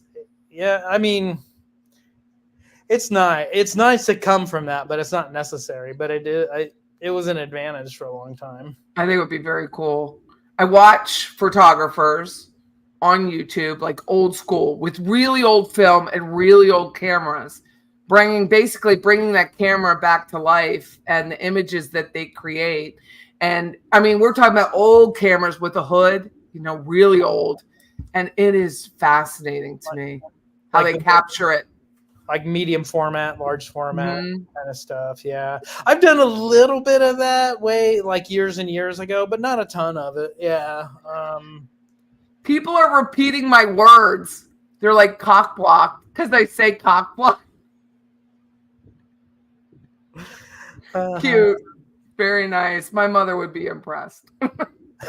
People are remembering cock block. 2 horses with 1 ass. There's a few of the things I say like I never heard that before. How did you never hear that? How do you never? I think it was a John Wayne line I picked up. Honestly, the cock block. Yeah, it's like cock block is a lot of my life.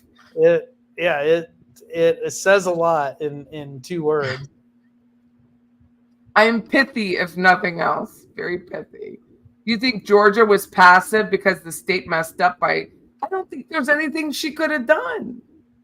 You have to wait for something. She can't reach over to the defense and say, you better throw that motion out there today. She can't create a motion where she doesn't have to speak to the defense, or her witnesses. She just subpoenas the witnesses.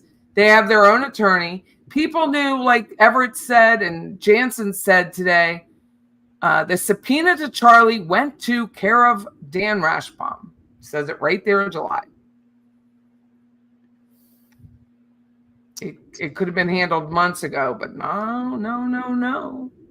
There was an alarm at Dan's house. Question, please. There was an alarm at Dan's house the day before, the same day Garcia saw Wendy and the kids on the street. No one has discussed it. Oh, Janet, I apologize, but people have discussed it. Yes. Yeah. Ad nauseum. Ad nauseum. Was it Wendy? Could it have been Wendy? Could it have been, people asked me, could it have been that Jane woman? They were like, where does Jane live? Do you know if it could be Jane? I've gone through all of Wendy's friends and tried to like figure out where did they live? Could it have been them? Like I look up people. When I look people up, I'm on where you work, what you do, where you live, to try and like, if they're not going to limit, let me each look. And there was nobody that lived within a 3-street radius with kids. But remember, it was July. School was out. I'm surprised that Geiger's the only one. I that's what I find hard to believe. That Geiger was the only one that saw what happened. In July, on a quiet street in Tallahassee, that's majority families. It's a through street.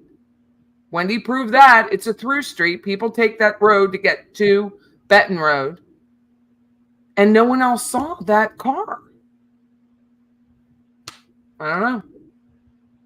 It was just so lucky, so fortunate that for the case that Mr. Geiger saw all of that. Now, I can only go to the PTSD that he's felt in his life. No, I think so too. And that my heart just goes out to so many of these people who like this. And his wife. I mean, his wife too. People don't think about his wife. She was on this witness list, and I don't think she's been on it before. But how do you soothe your husband? I mean, he was so calm in that 911 call. I think there's something wrong. He was so calm. And to just say there's nothing he could have done. It's just so sad. Really is. This is a support group for today's events. Well, thank you. Yeah. And Murder saying only the boring get bored.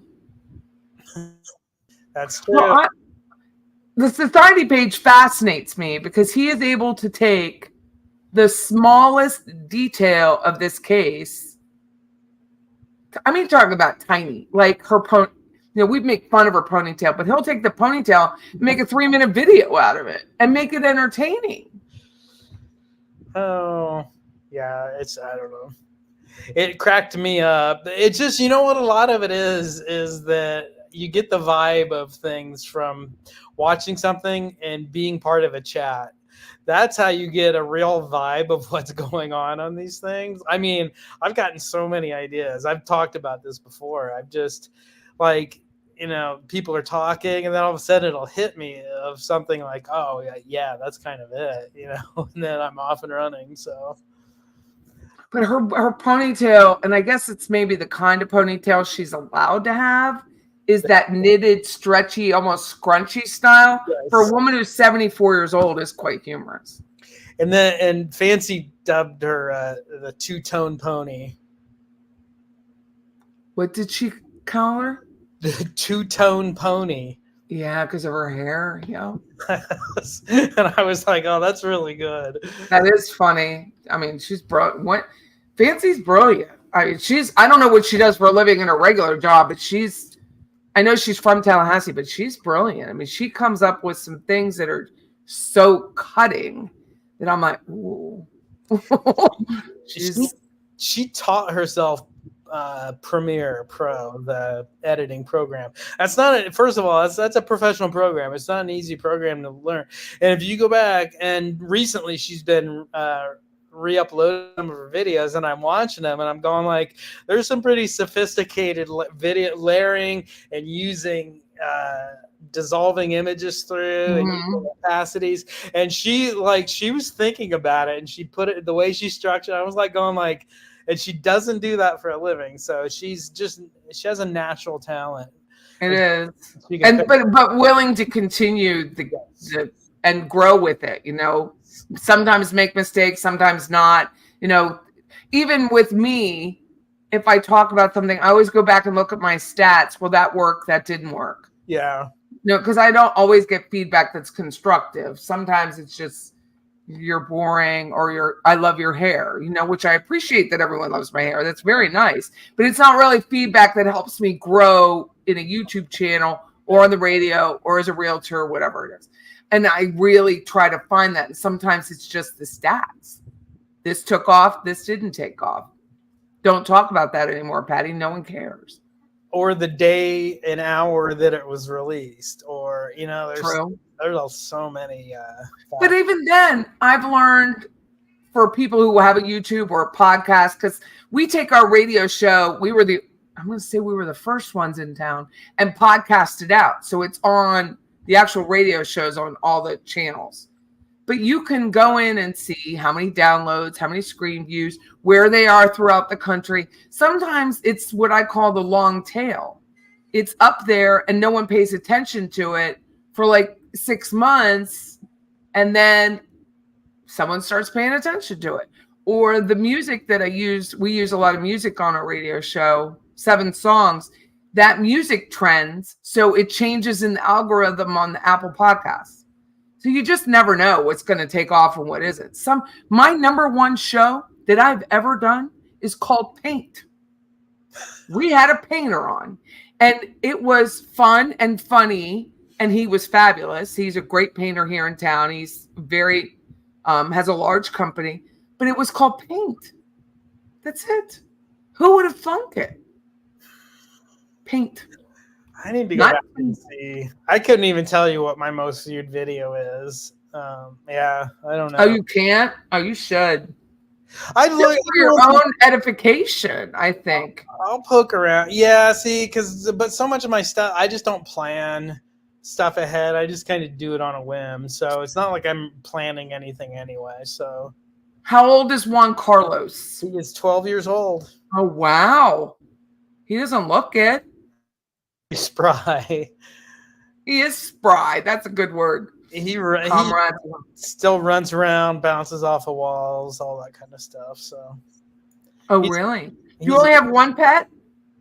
Yeah, he had a brother that Ricardo was his name, and he passed away a couple years ago. Suddenly. It was just a sudden thing, and he had a few health problems, I think, that were never really diagnosed. They were just kind of, in the background. So JJ Dawn says, I have no tech skills, but they're a glass blower. I mean, come on.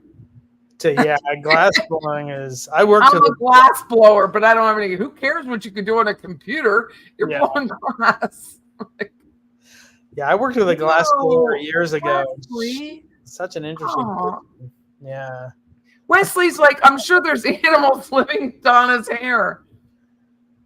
The other day, her hair was so greasy, and I thought, oh my God, that jail water.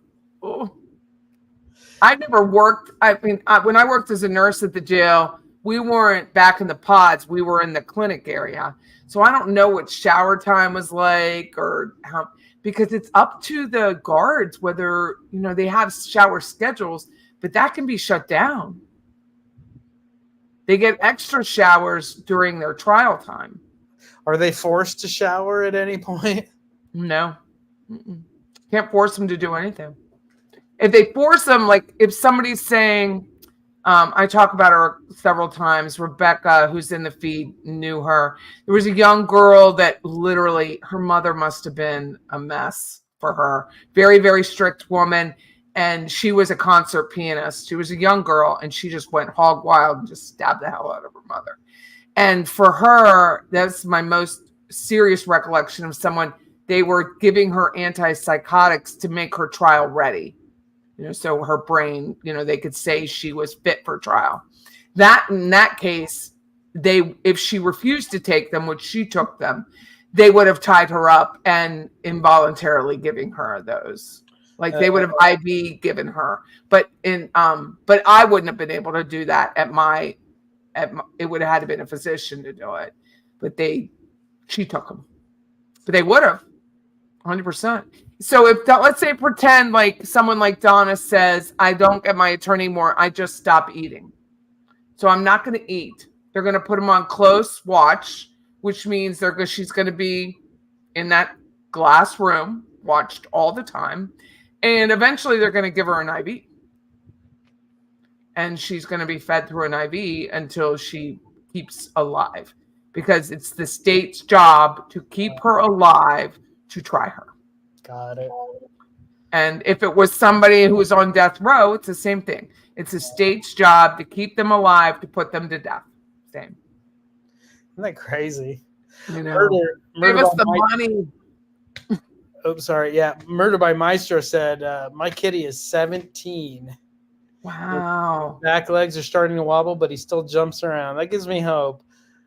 I won't want Carlos to be around forever. I know that won't happen. But the girl was a word processor at your firm, or her mom was a word processor?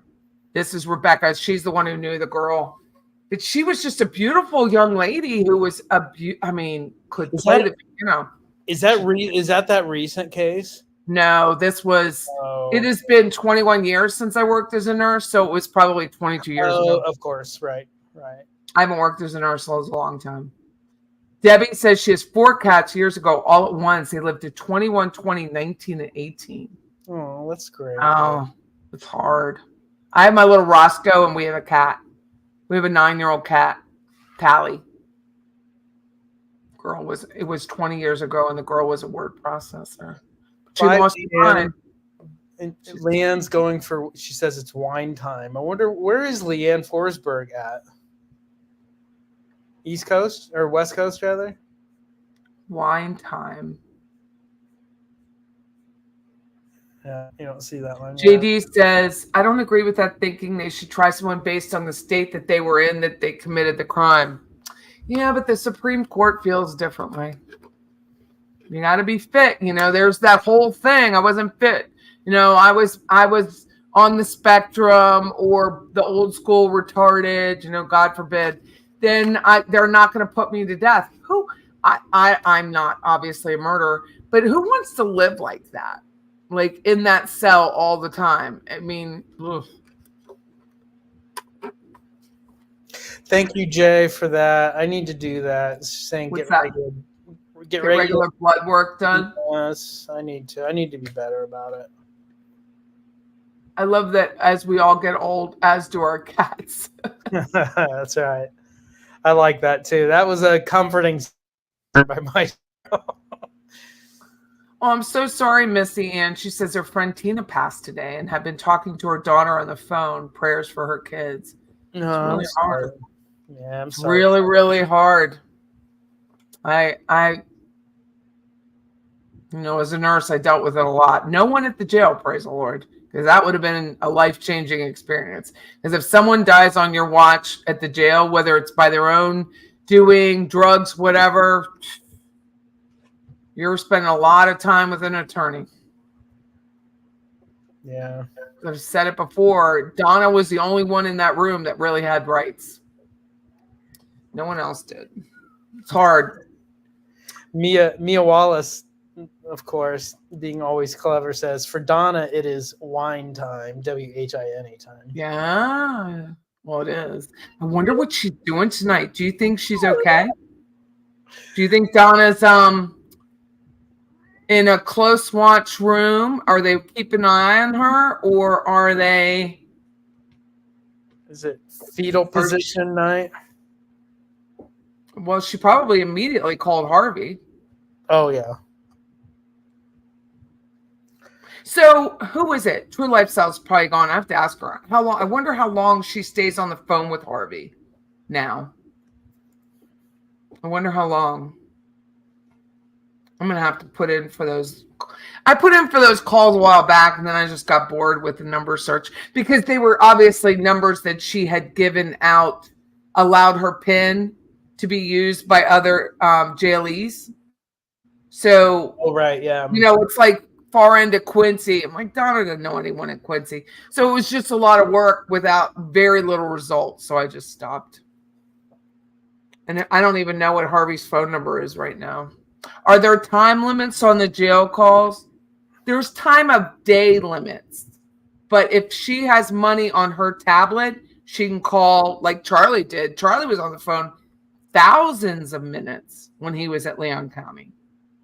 Now he got moved to the prison. It's very different. because then you don't get issued your tablet so quickly, and so you have to share a phone with people who don't have money, and that's harder. We did learn that they keep recording the phone call even if one side is hung up. Yeah, we did learn that, right? And that's the call that Donna was going to use. I mean, Georgia was going to use, because remember she said last week when it was the phone call, she said there's nothing we have to present for you, Judge, because the call we're going to use, it's just Charlie's not on the call. Charlie's not on the call. Yep. That's what she was going to use. Do you think that when they were talking about the pretrial, like with the text message between Charlie and Donna, that the state gave too much away in that text message? Good question. I'm not sure, actually. Because some were saying they already had it in discovery, but the mere fact that Georgia brought it up and said, we're using this on motive to show that there was no double extortion, could have given up the point. And Charlie's like, by the way, I'm not giving any of my waivers up. Like, I'm not waiving today. So there's no way that even he and Rashbaum could have had any communication before that, right? No, but Charlie could have seen it. Right. Or been told by Harvey. Okay, yeah, see, those are the connections I'm trying to make right now, is all those machinations behind the scenes. Like, what happened? Something that feels orchestrated to me. Was it just, I don't know. I'm still trying to make sense of it, I think. I'm just curious to that, because I don't know. So when you're in prison, your phone calls are not public. I can't, which I've tried, just so you know. I can't get Charlie's calls. I can get what he orders from the commissary and what he eats and any issues that he has with his, if he gets in trouble like Donna did for not doing his laundry or doing his laundry at weird times, those kind of things, behavioral issues, then you can get those, but you can't just get something to get something. Where in the jail, you can get it. So, I don't know. Someone else brought it up about the text message, and I thought maybe that's what Harvey got on the phone, because Harvey doesn't know when to keep his damn mouth shut either. And so he gets on the phone and says, hey, Charlie, they're going to use this text message between Mom and you. Well, Harvey doesn't think the FBI is very smart, so there you go. What did you say? Harvey doesn't think the FBI is very smart. Remember that? So I think Harvey's the only person who thinks Harvey's smart. I mean, he's just... It's like, yes, Harvey, the FBI, yes, they're very smart, and they have a lot of tools, and they can figure a lot of things out. Oh, listen to this. Jamie says, I'm just joining now. Big Katie Cool Lady, I'm assuming that's who you mean, crushed me when she said Ruth is turning 80 and was supposed to do a bucket list item when she was here. I hope she gets to see justice in her time. Wow. I didn't think she was that old. Not that that's old, Ruth. Not that you watch me, but... Yeah, Katie Cool Lady doesn't monetize, but a couple weeks ago she started a buy me a coffee thing, and she got like $400 instantly. And then she texted me and said, and she was like, "Oh, I'm gonna do this thing. Ruth and I are gonna go do this thing." And so, I was excited for both of them. And then this all happened, and then she explained today that, of course, it's not happening right now. Oh, bless it. Harvey begging for money back from the Vietnam real estate scam was so heartwarming and hilarious. Okay, so I'm a realtor. I've said that before. Why in the hell would Charlie put up good money or illegal money for a property he can't be titled in? Because you can't be titled in it because you're not a Vietnamese citizen. But he did. These people just don't make good business decisions. Yeah. Desperation. It just like that he looked at it as not a perfect solution, but a solution, right? I don't know. Look at all the other planning, though. Like, none of the other planning is very good either throughout the entire crime. The murder. JD thinks Rashbaum just wanted out and pulled his card out of the deck. Well, his card could still get him in a lot of trouble. I don't know that it will. I don't even believe it will, because those, no offense to attorneys, they kind of stick together. It'd be shocking. If he gets in trouble, I'll be shocked. Money laundering. Yeah, see, that's the kind of stuff that just doesn't happen, right? It's like there'll probably be no recourse for it at all. Because he's shady. It's just so simple, Patty. It's just so simple. And I'm thinking of it from not only an ethical point of view, but from a business. Like, it was like $136,000. And then it was so funny because Scott Radius is like, look, we'll pay the difference. And now I'm turning my phone off.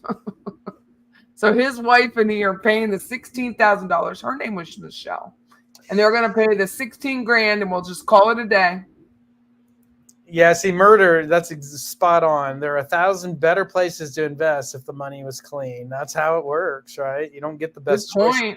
Yeah. It takes a lot, at least in California, to get disciplined and even more to get disbarred. And it usually involves clients' funds.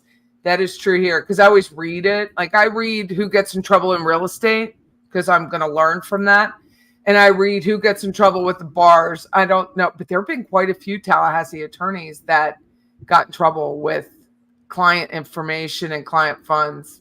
Oh. Wow. I don't know why you would mess with that, but they do.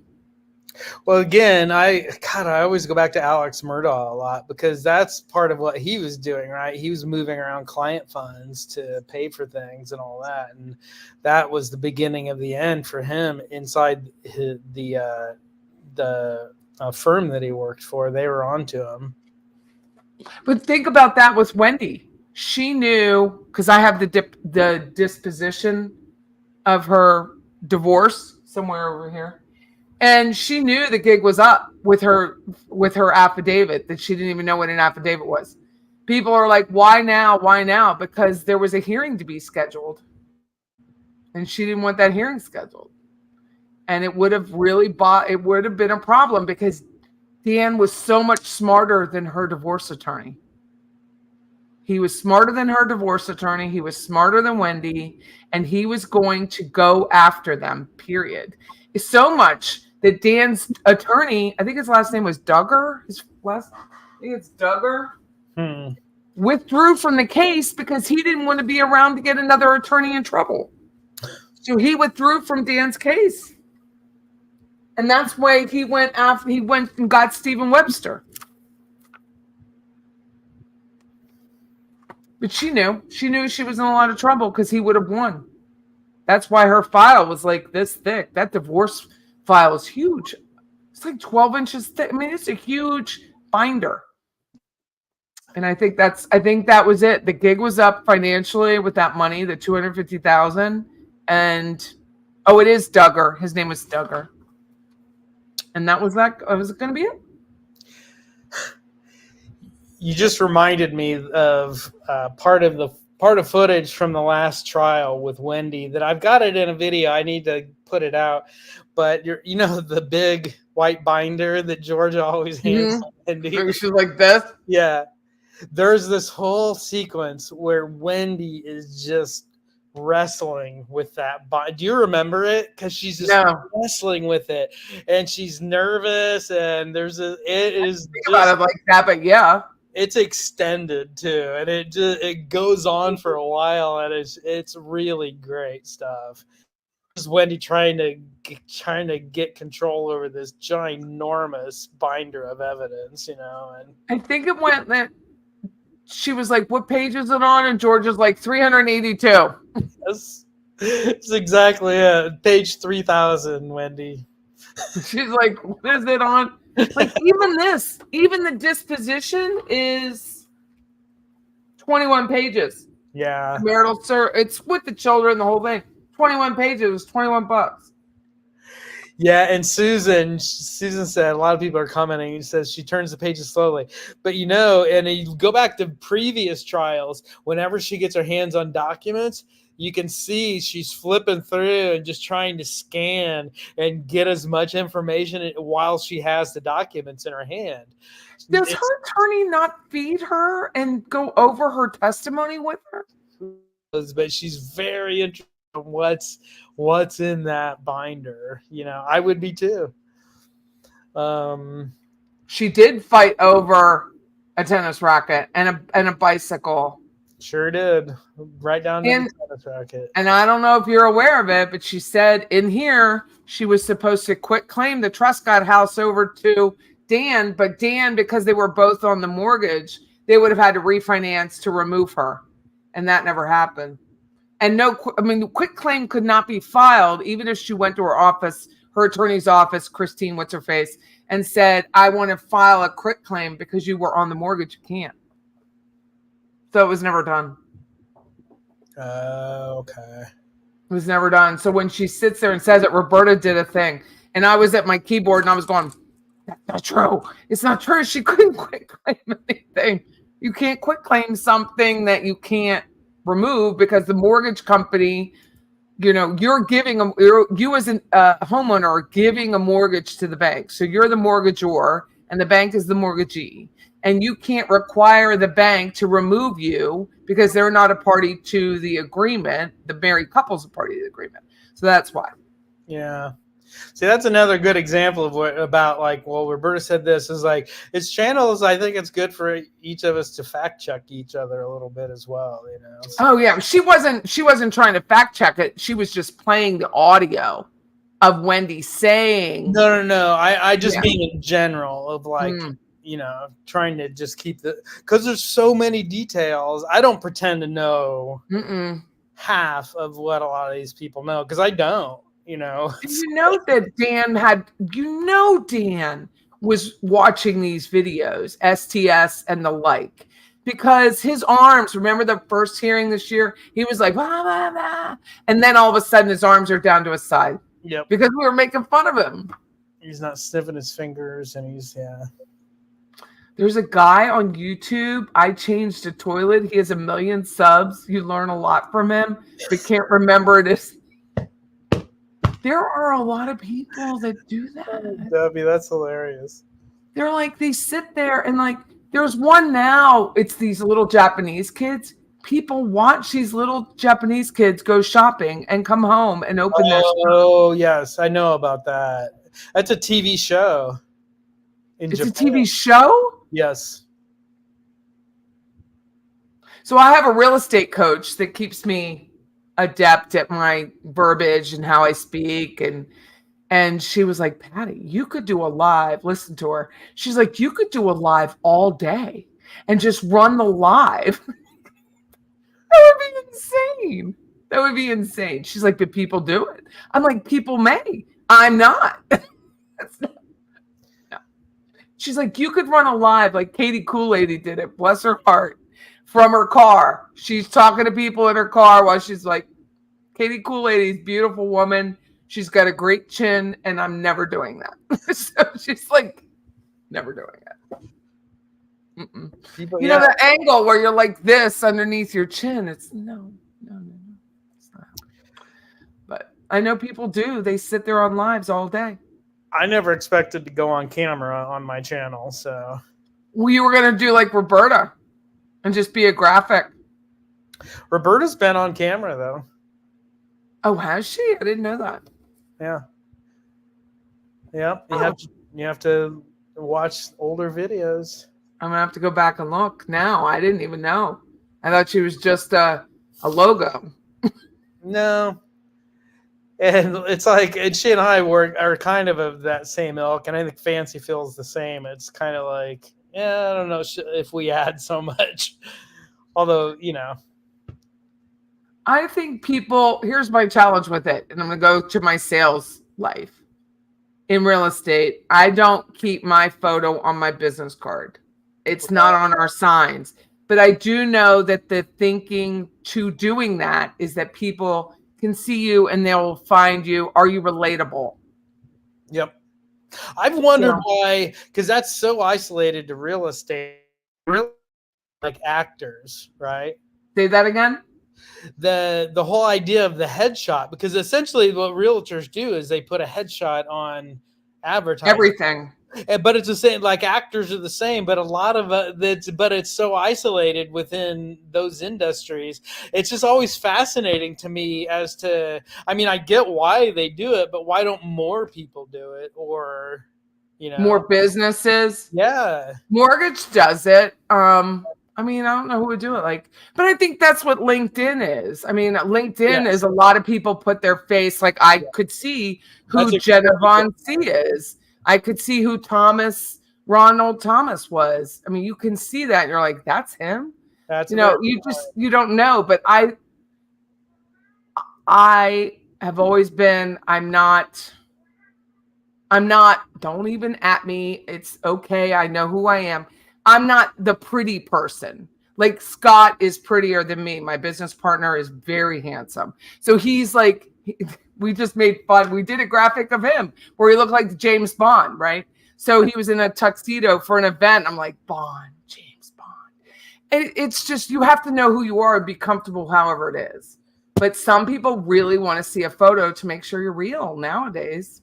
Yeah, and I get that. And Katie Kool-Lady and I talked about this the other night, is that me revealing myself, at least my face and everything, it opened up a lot of other possibilities for my channel.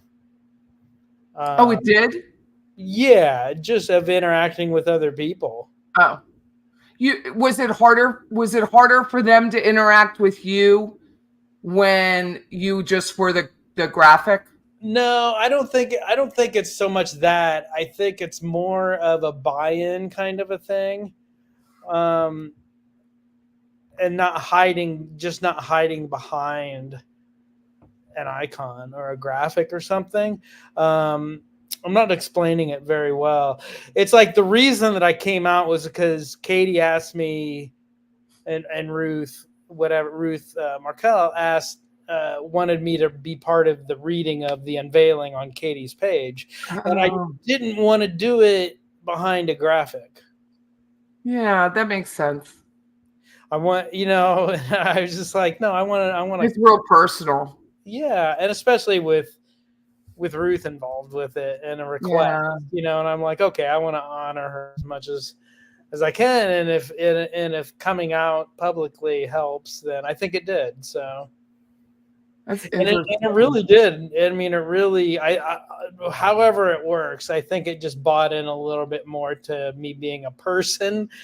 Yeah, there we go. Murder by Maestro. I thought TSP was a female for ages. See, there's those little things. Really? I always knew you were a dude. I don't know why. I think it was just your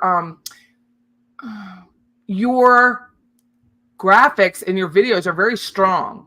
I think it would have been harder for a woman to come up with some of that strength that you show in your video.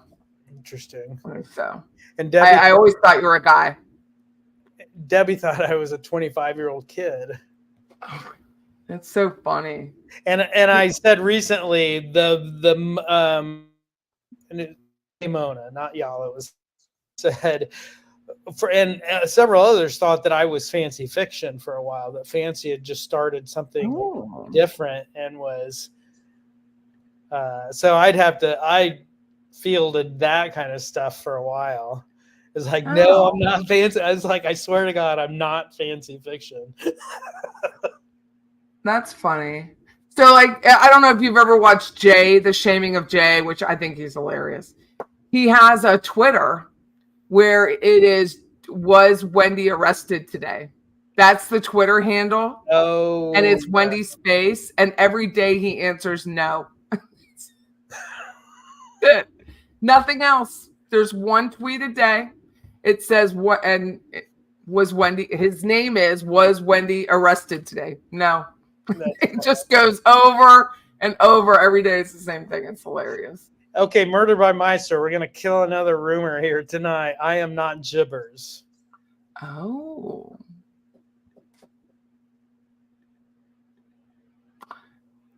I think that person emailed me. Do you know who Jibbers is, right? Yeah, I think that person emailed me. I'll have to go back and look. Because you probably don't do this, but I put my email on my show notes, like it's already there. So I get a lot of emails from people. I That's a great name. I hope someday the Jibbers can be. I know who Jibbers is. You do? Oh yeah. I hope. Yeah, because Jibbers has helped me. I've given Jibbers credit in my videos, like at the end saying a special assist by Jibbers and Jibbers. I hope Jibbers can be revealed someday. Isn't that intriguing? Does he want to be? He or she? Yeah. I tried.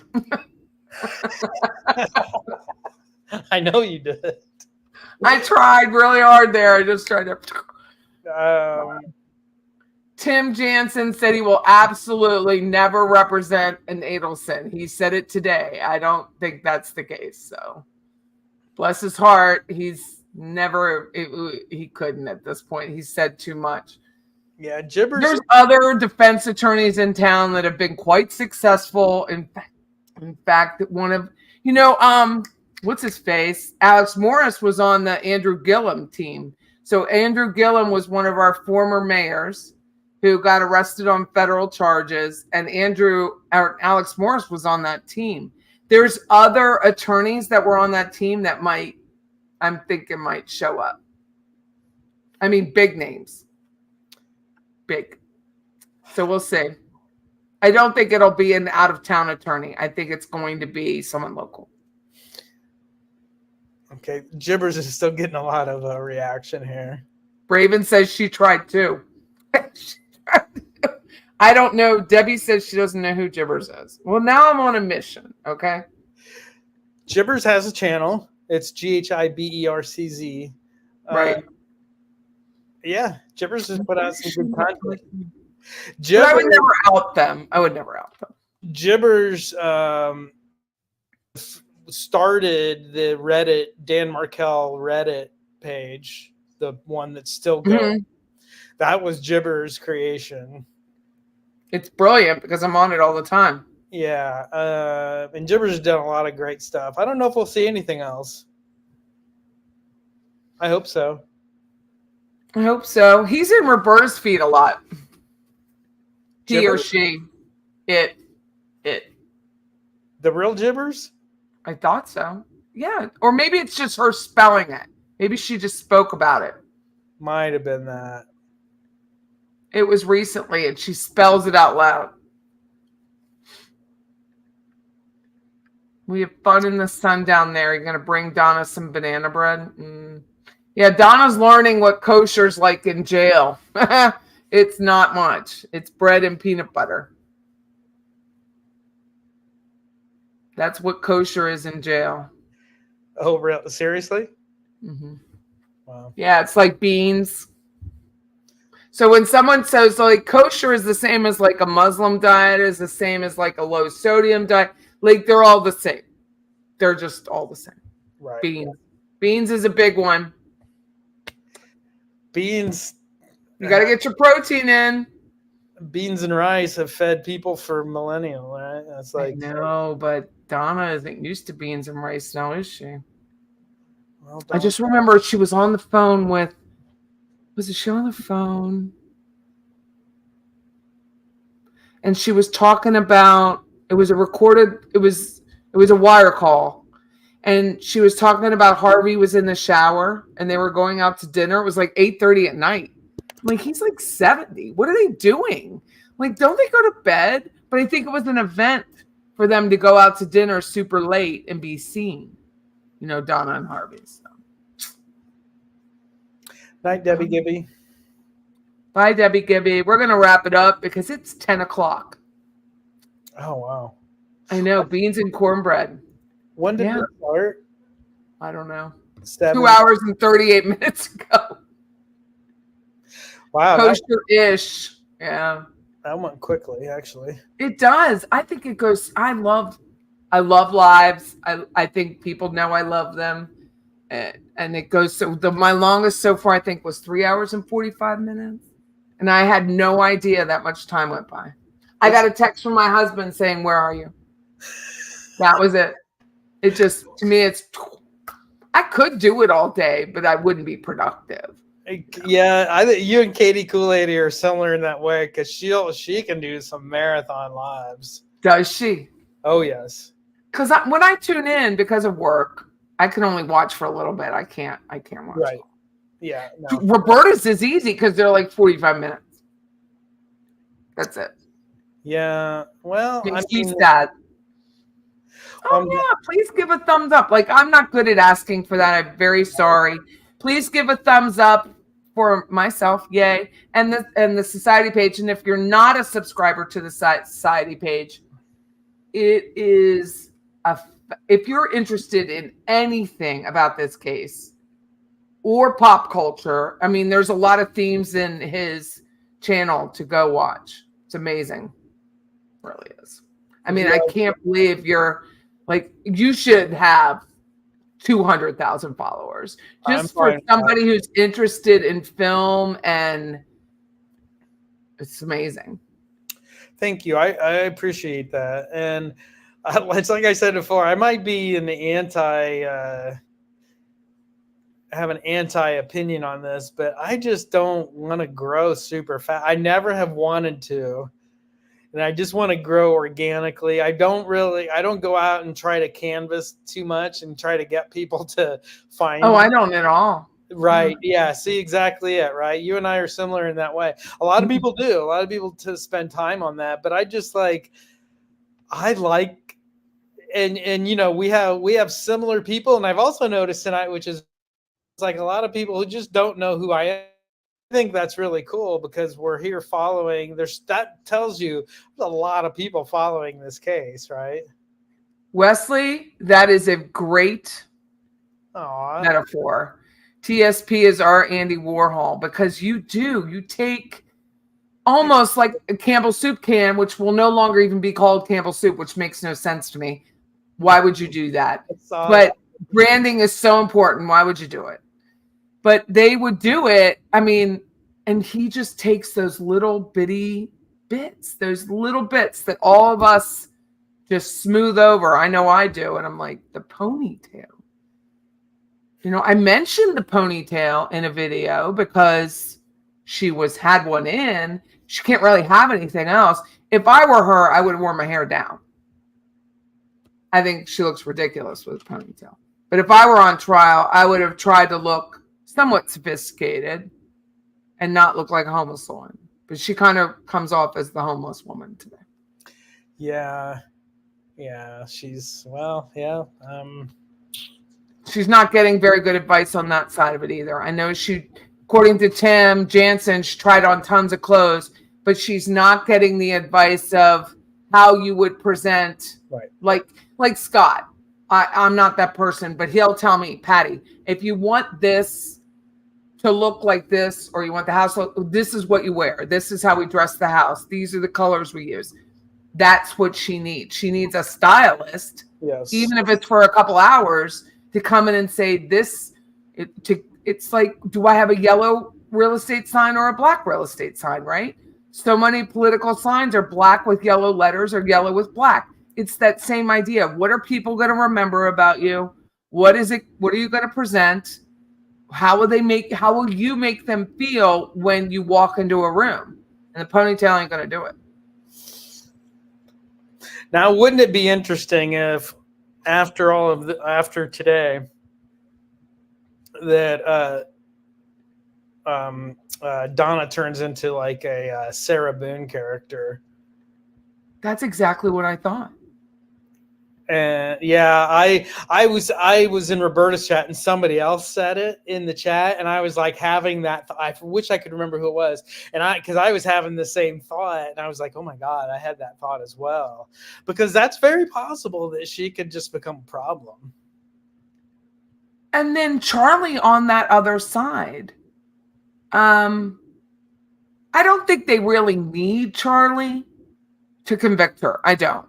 I think they could just show those text messages kind of like they do with the Chris Corbett. They don't have every person that was texting repeat the text messages, right?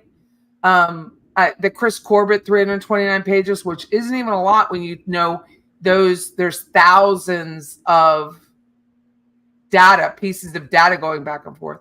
But I think, yeah, she could make lives very difficult because she didn't get away.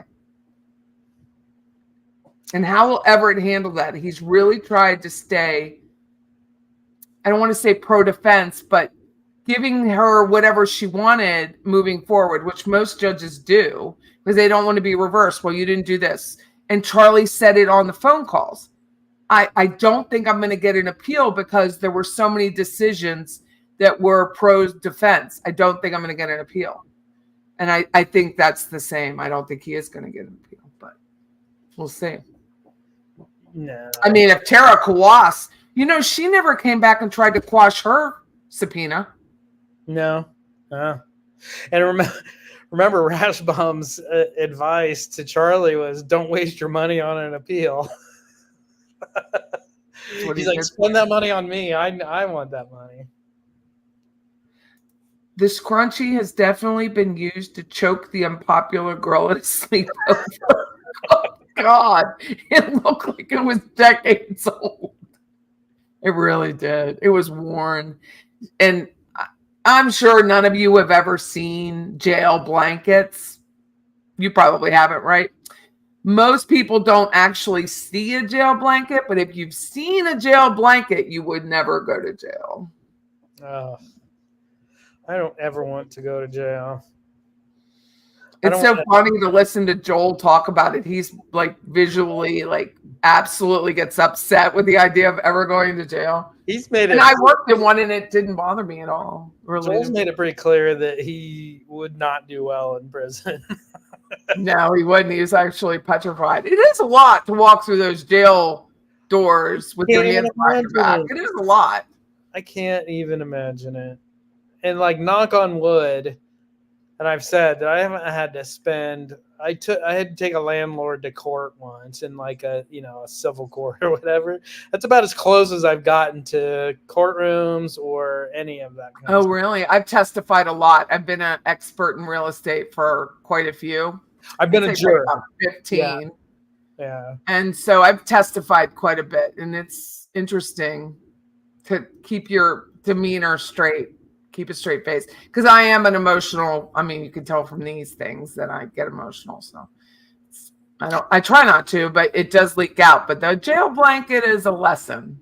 And that hairpiece was probably not coming from home. It's like jail socks. Charlie's just selling his socks as soon as he gets. Can you picture Donna wearing, I just thought of this, and then I'll let you go.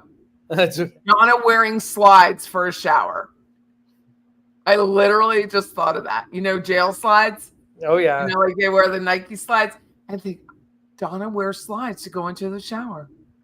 She has no choice. You have to. She probably wants to, right? I don't think I'd want to stand on the floor. Yeah, in one of my videos, I did a close-up on Charlie's slides. Oh, did you? Yeah. It was an early one. Yeah, he was in court, or it was a hearing, I think. And he had his slides on. I'll have to go back and look. Yep. Yeah, because that's what they wear. It is what they wear. So I didn't get to see, when I was there, we didn't really get to see Donna.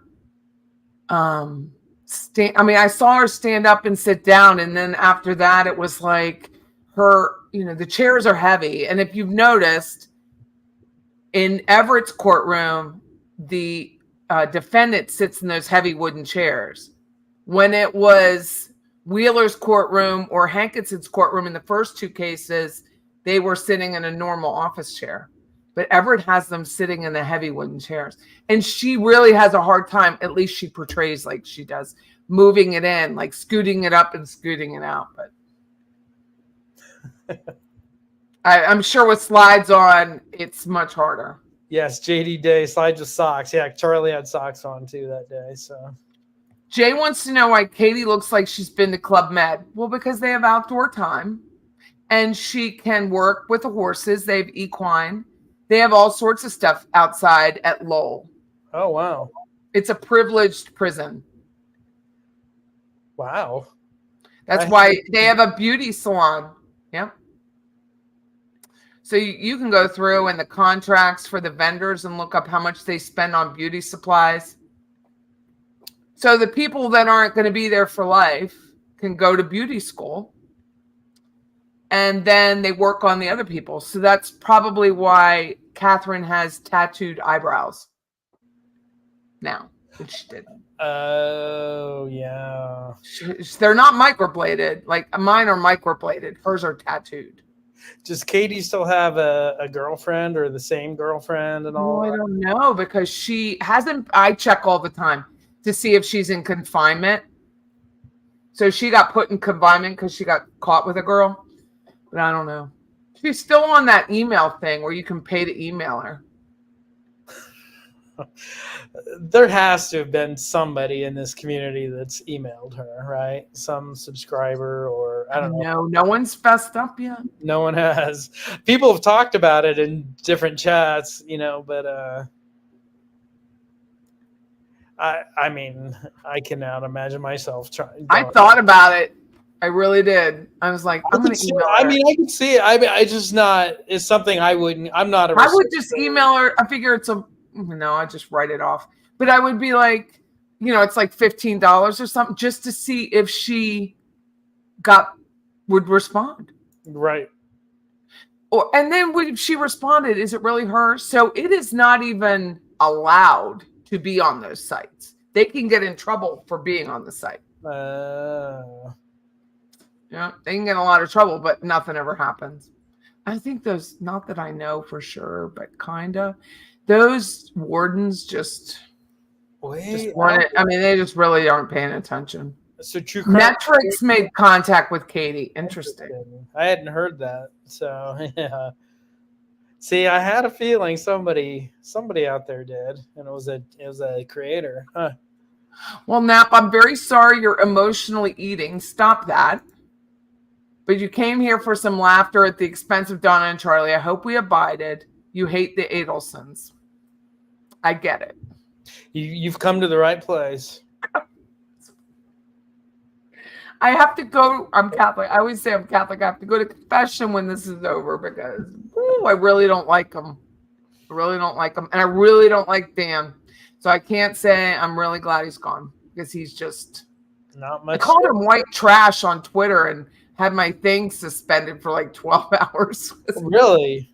Yeah. You can't say it together. So now I use a white circle and the little red barrel. That's what I do. And it's okay. It's true. I mean, you just got to work around it. You know what I'm saying? It's all a learning curve. Yes, it's a learning curve. You have to get creative. Jay Cash says you switch teams when the middle of your life puts you in prison for the rest of your life. She's 40. She can have a good 50 in there. Katie's 40. She's 40. Wow. Mm-hmm. Lewis will protect Joel from the Brotherhood. Poor Joel. He's not even here to talk about his phobia. Oh my God, that's so funny. Well, have a good night. I'm gonna go because I haven't even been home from my trip yet. My suitcases, everything's in the car. Are you serious? Mm-hmm. Oh my God. I came in I knew I thought I was gonna be on with you, right? That I was going on yours. So I had my hair rollers, I had everything. I did my makeup in front of a mirror. Well, I was travel Patty. Thanks for going along, rolling with the flow and all that. Thank you for doing this because I didn't know what I was going to talk about. So thank you so much for hanging in there with me. Because I didn't read your last sentence in your email, which says I'm postponing. I just went right to the link and it was 4:04. I was like, what did I do? What did I do wrong? So I emailed you back so you can ignore it. I should have been, postponing is sort of that wasn't the right word because I canceled it. Yes. I was like, I didn't even see it because I'm so tired. I was like, I had to put my eyebrows on, so I'm gonna go. And people are like, will you go live? And I'm like, Yallah says we bullied Patty into this live. No, you didn't. Yeah, no trial to go to. Y'all was over in Roberta's chat saying that I was playing hard to get, and she's so nice to me. Yallah, so nice to me. Well, Roberta. I mean, she's had me on her show, I think 3 times. She made me that video only because there were songs on her channel that people were talking about. I couldn't find them. So I messaged her. And then I was using AI to write a jingle. Mine were not that good. Not good at all. And hers so are pretty good. Yeah, she does a good job. She sent me, she's like, I sent you a song. I was so kind. So I was laughing and crying at the same time. I was like, no one's ever done anything like that for me. It was just so sweet. Very, very kind. Very nice. And everyone loves it in my family. Usually they're like, Patty, we really don't care what you do on here.